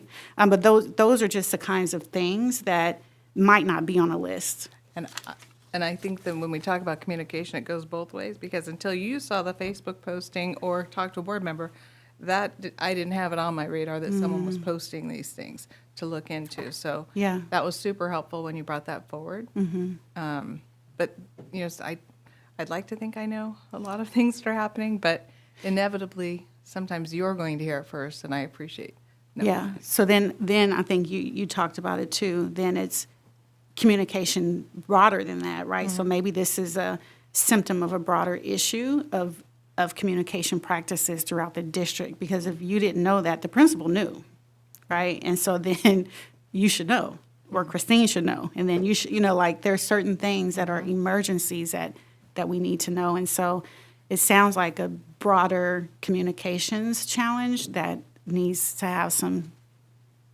solving. Yeah, I'm wondering if maybe, like Superintendent said, that initial list can be, like you said, a working document to kind of begin the thought how this looks. I know, because personally I'm just having trouble wrapping my head around like what would like clear setting these kinds of expectations even like look like. 'Cause I think, like you said, I don't know if a policy fully captures that, nor I don't think that just like, you know, a running list captures that. But I think just putting some of those ideas on paper and gathering them all in like one place can kind of begin that conversation. Because I think it is a fair point, right? Like, what is our responsibility in terms of like knowing that things are happening? Because if we're having challenges finding things out, could that be that our district staff are also having those same challenges? And whose responsibility should it be to know these things, right? Because I think an equally, you know, just for argument's sake, is that people could be saying that, like, we're the elected officials, we're the people who are supposedly most in the community, so we should be the ones who are having this information. Now, I think, you know, obviously the reality is that I think there's a mixture of that we can help provide that communication avenue. And so by, I think, having that initial, I think, survey that the superintendent said, as we maybe continue to think about what this could look like, it could kind of maybe start some of these thoughts going in our mind in terms of like, if we have a list and now I'm like, oh, I should be on the lookout for these things and sending that to the superintendent to make sure that she knows. Just like now the superintendent's like, oh, well, these are maybe some things I should also be looking out for and paying attention. And then there we can start to maybe identify where communication gaps could exist for these different things. Yeah, I also want to sort of caution us because, you know, it's a fairly slippery slope, you know, because, so for example, obviously if a kid's abducted, you know, that's something that would, you know, be top of mind and, you know, everybody would want to be aware of. But I could also see people making the case, well, you know, my kid was bullied at school. Why isn't that on, you know, if there's a list or whatever form that takes, why isn't that on there? That's important to me. And so I do want to caution us as well, whatever form this takes, that we're very clear in determining what makes it on there and what is communicated, because unfortunately the reality is there's a likelihood that a lot of these things are going to happen multiple times a day at multiple sites. And what we don't want to have is the superintendent on the phone with us. At least I don't have the time to say, okay, well, I'm going to receive 50 phone calls an hour from the superintendent getting these updates, which are important, but also, you know, we also want to sort of understand kind of the limitations of, you know, some of that information. As we've seen the internet, oh my God, it's great, it's information overload. So. Well, you know, we haven't talked at all about goals. If communication is one of the goals that we need to deal with, then we should be talking about what goals do we have for our superintendent. I mean, and then you define what it is that you want, and then it's written down on paper.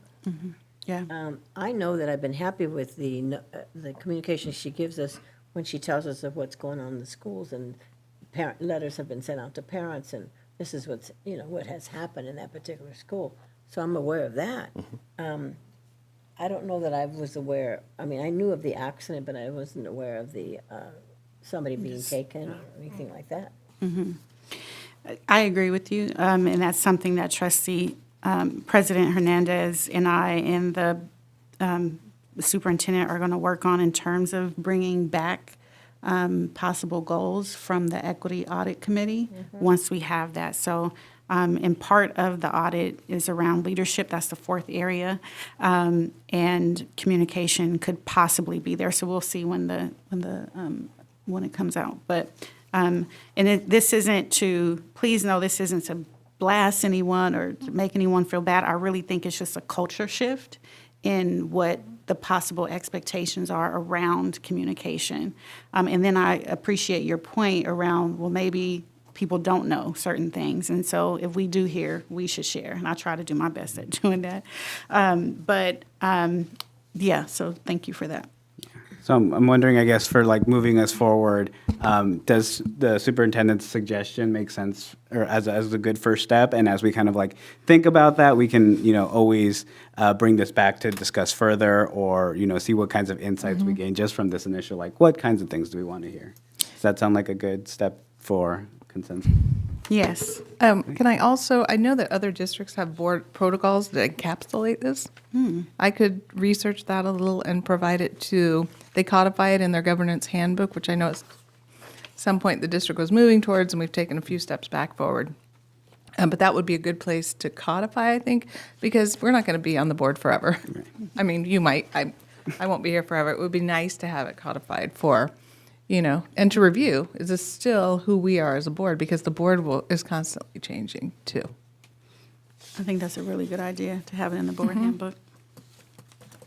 So I will do a little research and provide you some samples if I find them in the Friday board. Awesome. Great. So we'll go ahead and keep moving forward. 13 resolutions for first reading. We have none. 14 resolutions for immediate action. Item A. This is a annual, probably more often than annual, of just approval of the destruction of records that are listed. This comes often. Yeah, I'll entertain a motion unless people have comments or questions. I move for approval. Second? All right, it's been probably moved and seconded to approve Resolution 2023-2437, approval of destruction of records. All in favor, say aye. Aye. All opposed, say no.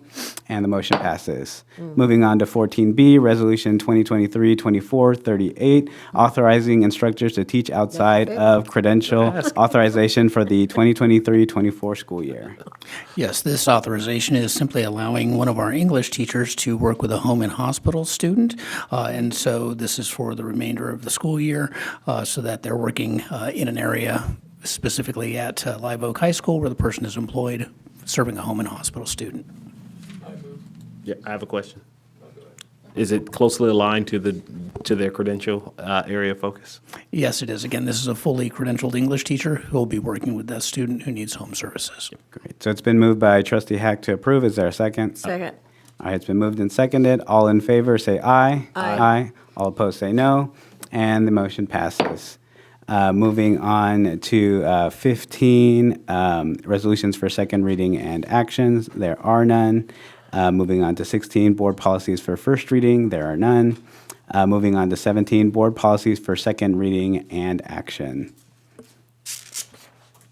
So first, we have revised board policy 6146.1, high school graduation requirements. So since the second reading, I'll entertain a motion unless people have further discussion on this. I move approval. A second. All right, it's been properly moved and seconded. All in favor, say aye. Aye. All opposed, say no. And the motion passes. Item 17B, revised board policy 4140, 4240, at 4340, bargaining units. This is, again, second reading and action, so unless anyone has comments, I'll entertain a motion. I'll second. All right, it's been properly moved and seconded. All in favor, say aye. Aye. Aye. And all opposed, say no. And the motion passes. Moving on to 18, information items for general information. There are none. 19, future agenda items from board members. We'll start with Trustee Heck. I think we just had a couple that the superintendent's going to deal with, so I think that would be going forward. Sufficient. Trustee Lathan. Did we skip 21A? We are on 19. 19. So not 19. yet. Lord, I'm tired. Future meetings, yes. Bond Oversight Committee process. We will probably get this bond, that's what it looks like, and we need a committee. And so just wanted to make sure we do that so we're not waiting to the last minute and don't have a clear process. My suggestion, so anyway. Yeah, we have the attorney coming to go over the process next board meeting. She couldn't make it this board meeting. Okay. And it's a process that she created or that, what is the, what do you She's mean? going to go over all the rules and regulations The of rules the and bond. regulations, Yeah. okay. But then we need a process to get a committee. Yeah, that'll all be, part of it, yeah. Okay. Yeah, we've been working on it to make it sure that it comes to. Got it, okay. And then exit interviews, I would love to hear the update on that. I appreciate Dr. Martinez, the form that was shared. I added a few suggestions around culture climate, but I would love to hear an update on, have we started the process? If not, when? And I know that could be a big undertaking. So just want to know just about where you are, where your thoughts are around that. And then for Ms. Robbins at some point. And of course, this might not be on the next agenda, but I just want to, budget, so school site funding, I'm curious about, because we do the big budget, but I'm always curious about the actual, how schools are funded. I've had several community members talk about this school gets more than this school gets, and I can't explain any of it, and I want to be able to say, this is how we fund per school. And then also, so we're aware and agree or. You want to know how it's allocated and Yes. then what the allocations are. Yes, and how did we come up with that, of those allocations? Yeah. Glad for discussion. And then PIP, I'm calling it PIP, I really don't remember what the acronym is. I'm wondering about the new teacher support, like what that looks like. So on some agenda at some point, if it's not the next agenda, I understand, because this is already a lot. Lastly, the quote on the foyer wall underneath the board members' photos. I don't know if that needs to be, like, it is a very deficit quote under there. It's something about kids come empty, basically, and we fill their minds. And that's the first thing I see when I come in. So just thinking about that, the quote underneath the wall. And it could be a comment for the next meeting. It doesn't have to be on the agenda. I just didn't want to forget to say it. Thank you. Vice President Rocha, No, I pass. Trustee Lewis. So the only one, so I was at a couple of events which kind of spurred my thinking about this. We do a lot of, discussion around things that need to be improved, but I think there's also some room for us to celebrate people. So for example, I was at an event where Willie Mims received recognition. So creating an award or something like that for community members, because again, we're elected officials, obviously we do the work that we do and we're passionate about it, but there are also people who don't pursue. So maybe a discussion around, what are some of the criteria and how do we determine, a way to celebrate those community members that are doing public good. Some ideas. Great. So moving on to, no, yeah, he said he was fine. Okay, I didn't hear him. Moving on to item 20, additional comments which exceeded the first 30-minute session limit. We have none. And then reports and comments from board members. So we'll go ahead and start with Trustee Lewis. Okay. So for the MLK event, I served as the keynote speaker for Los Medanos Community College. There was the inaugural MLK luncheon. We had a number of different folks there, including some of the boards of supervisors, some people running for office and things like that. So it was a really well-attended event. We've also, it's late, I'm tired, I can't even remember my name. There are also a few community engagement events around like mentoring and things like that I participated in. Can't remember the days or the times, but those did happen. So, this month, obviously we had Black History Month, but then, now we're doing Women's History Month. And so there are a couple different activities and events around the community that I've been involved in to make sure that, people are celebrated. So. Vice President Rocha. Okay, Reading Across America, as we've all been invited to do. I went to Orchard Park, Carmen Dragon, Jack London, and in Fremont. I delivered books for them. Our women's club just gave a nice refrigerator to Mission School. It was something that we bought a new one, so we just gave them. It's only a couple of years old, so we did a good donation there. Bringing attention to the fact of three things. At Fremont on 3/21, which is coming up the 21st of next week, is the Little Mermaid. I'm sure we all got an invitation to attend, and they're only having one session, which is in, I think, the evening. The other thing is Song of Cesar Chavez is being done at LMC on Thursday at 9:30 at the student office thing. And I've seen Mr. Orozco, our math teacher, on TV lately. He's explained what he was doing, and then on top of that, he's talking about a math contest that he's going to do concerning what he does. And everybody, the students will have an opportunity to develop their own, and then they'll choose who's the winner. So that's mine. Trustee Lathan. So just an update or comment or report that We have started conversations around the Equity Board Subcommittee. We have a planning meeting tomorrow, and Superintendent Anello ensured that we have information on the website about the different committees. That's really nice, thank you. And more information will come about that, about our progress with the Equity Committee. And then we have a STEM community event happening I'm super excited about. It's called In Living Color, a hands-on STEM community event. The City of Antioch, we got a civic engagement grant, we meaning myself and another company that works in STEM. And myself and Trustee Hernandez are kind of leading the charge. We created this because we haven't seen any STEM events in the community. That doesn't mean they haven't existed before, but I know post-COVID, we haven't seen any. And walking our schools, we focus a lot on reading, and reading comes in many forms, including STEM disciplines, and so just want to really broaden that conversation for the community. But it's Saturday, April 24th, 10 a.m. to 2 p.m. 27th, thank you. 10 a.m. to 2 p.m. sat at Williamson Ranch Park. I will fill out the proper process for distribution of flyers. But the main thing is we're looking for vendors, people who do hands-on stations. We have, the big organizations, PG&E, the water company, like organizations like that. And we're also looking for folks who work with kids every day. So we have a few teachers participating. Mr. Orozco, the math teacher, will be there with a hands-on station, and some other teachers, but we're really trying to broaden it so we can have a nice array of stations. So if you all want to host a station, or a teacher or somebody who wants to, or even a STEM organization or a nonprofit, please send them our way. There's a QR code on here.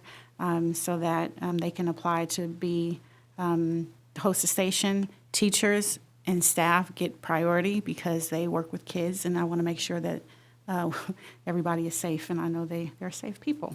So that's it. Thank you. Saturday, April 27th, Williamson Ranch Park. Trustee Hack? I get a lot of things in the mail, or on the, from the district. The District Digest. That was nice. It really is. You know, when what's happening in this district, that's a good document to read. It really is. And I'm doing my out and about, I'm out and about places, seeing people doing this thing, band, whatever. And I write letters, thank you notes, to a lot of people who put on those activities. And I go to the pony, and that's it. So I assume they get them. Except once in a while, I'll be having breakfast with my wife at a restaurant, and this lady comes up to me, and I didn't recognize her at all. But I just seen her at a school, and I wrote her a note to her. So we talked. It's just kind of cool. It's just that communication. That's it. And I will say, I was inspired by you, Trustee Hack. I've been also sending out letters at the different visits I've gotten. Yeah, I don't hear back, but that's not the point, right? It just Well, you rarely hear back. right. But yeah, just to cover a few of the things I've done since the last meeting. I've been taking a tour of as many schools as I can. So I visited Bidwell. And just to kind of highlight, I think, I'll just highlight like one thing that I think sticks out with some of these.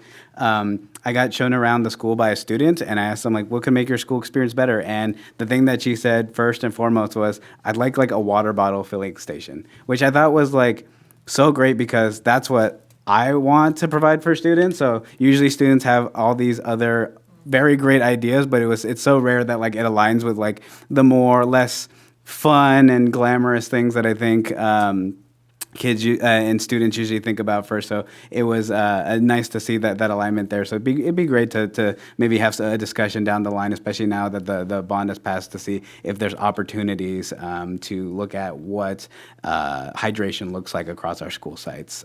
So that's probably something for, I think, further down the line, not a high priority necessarily, but as we're looking at the bond, I think that conversation could come up. I also took a visit at Bellshaw Elementary School. That was also really great. There was also, again, a lot of discussions about like water and water fountains, especially because we got to see some of the physical education classes that students were doing and the different games they were playing.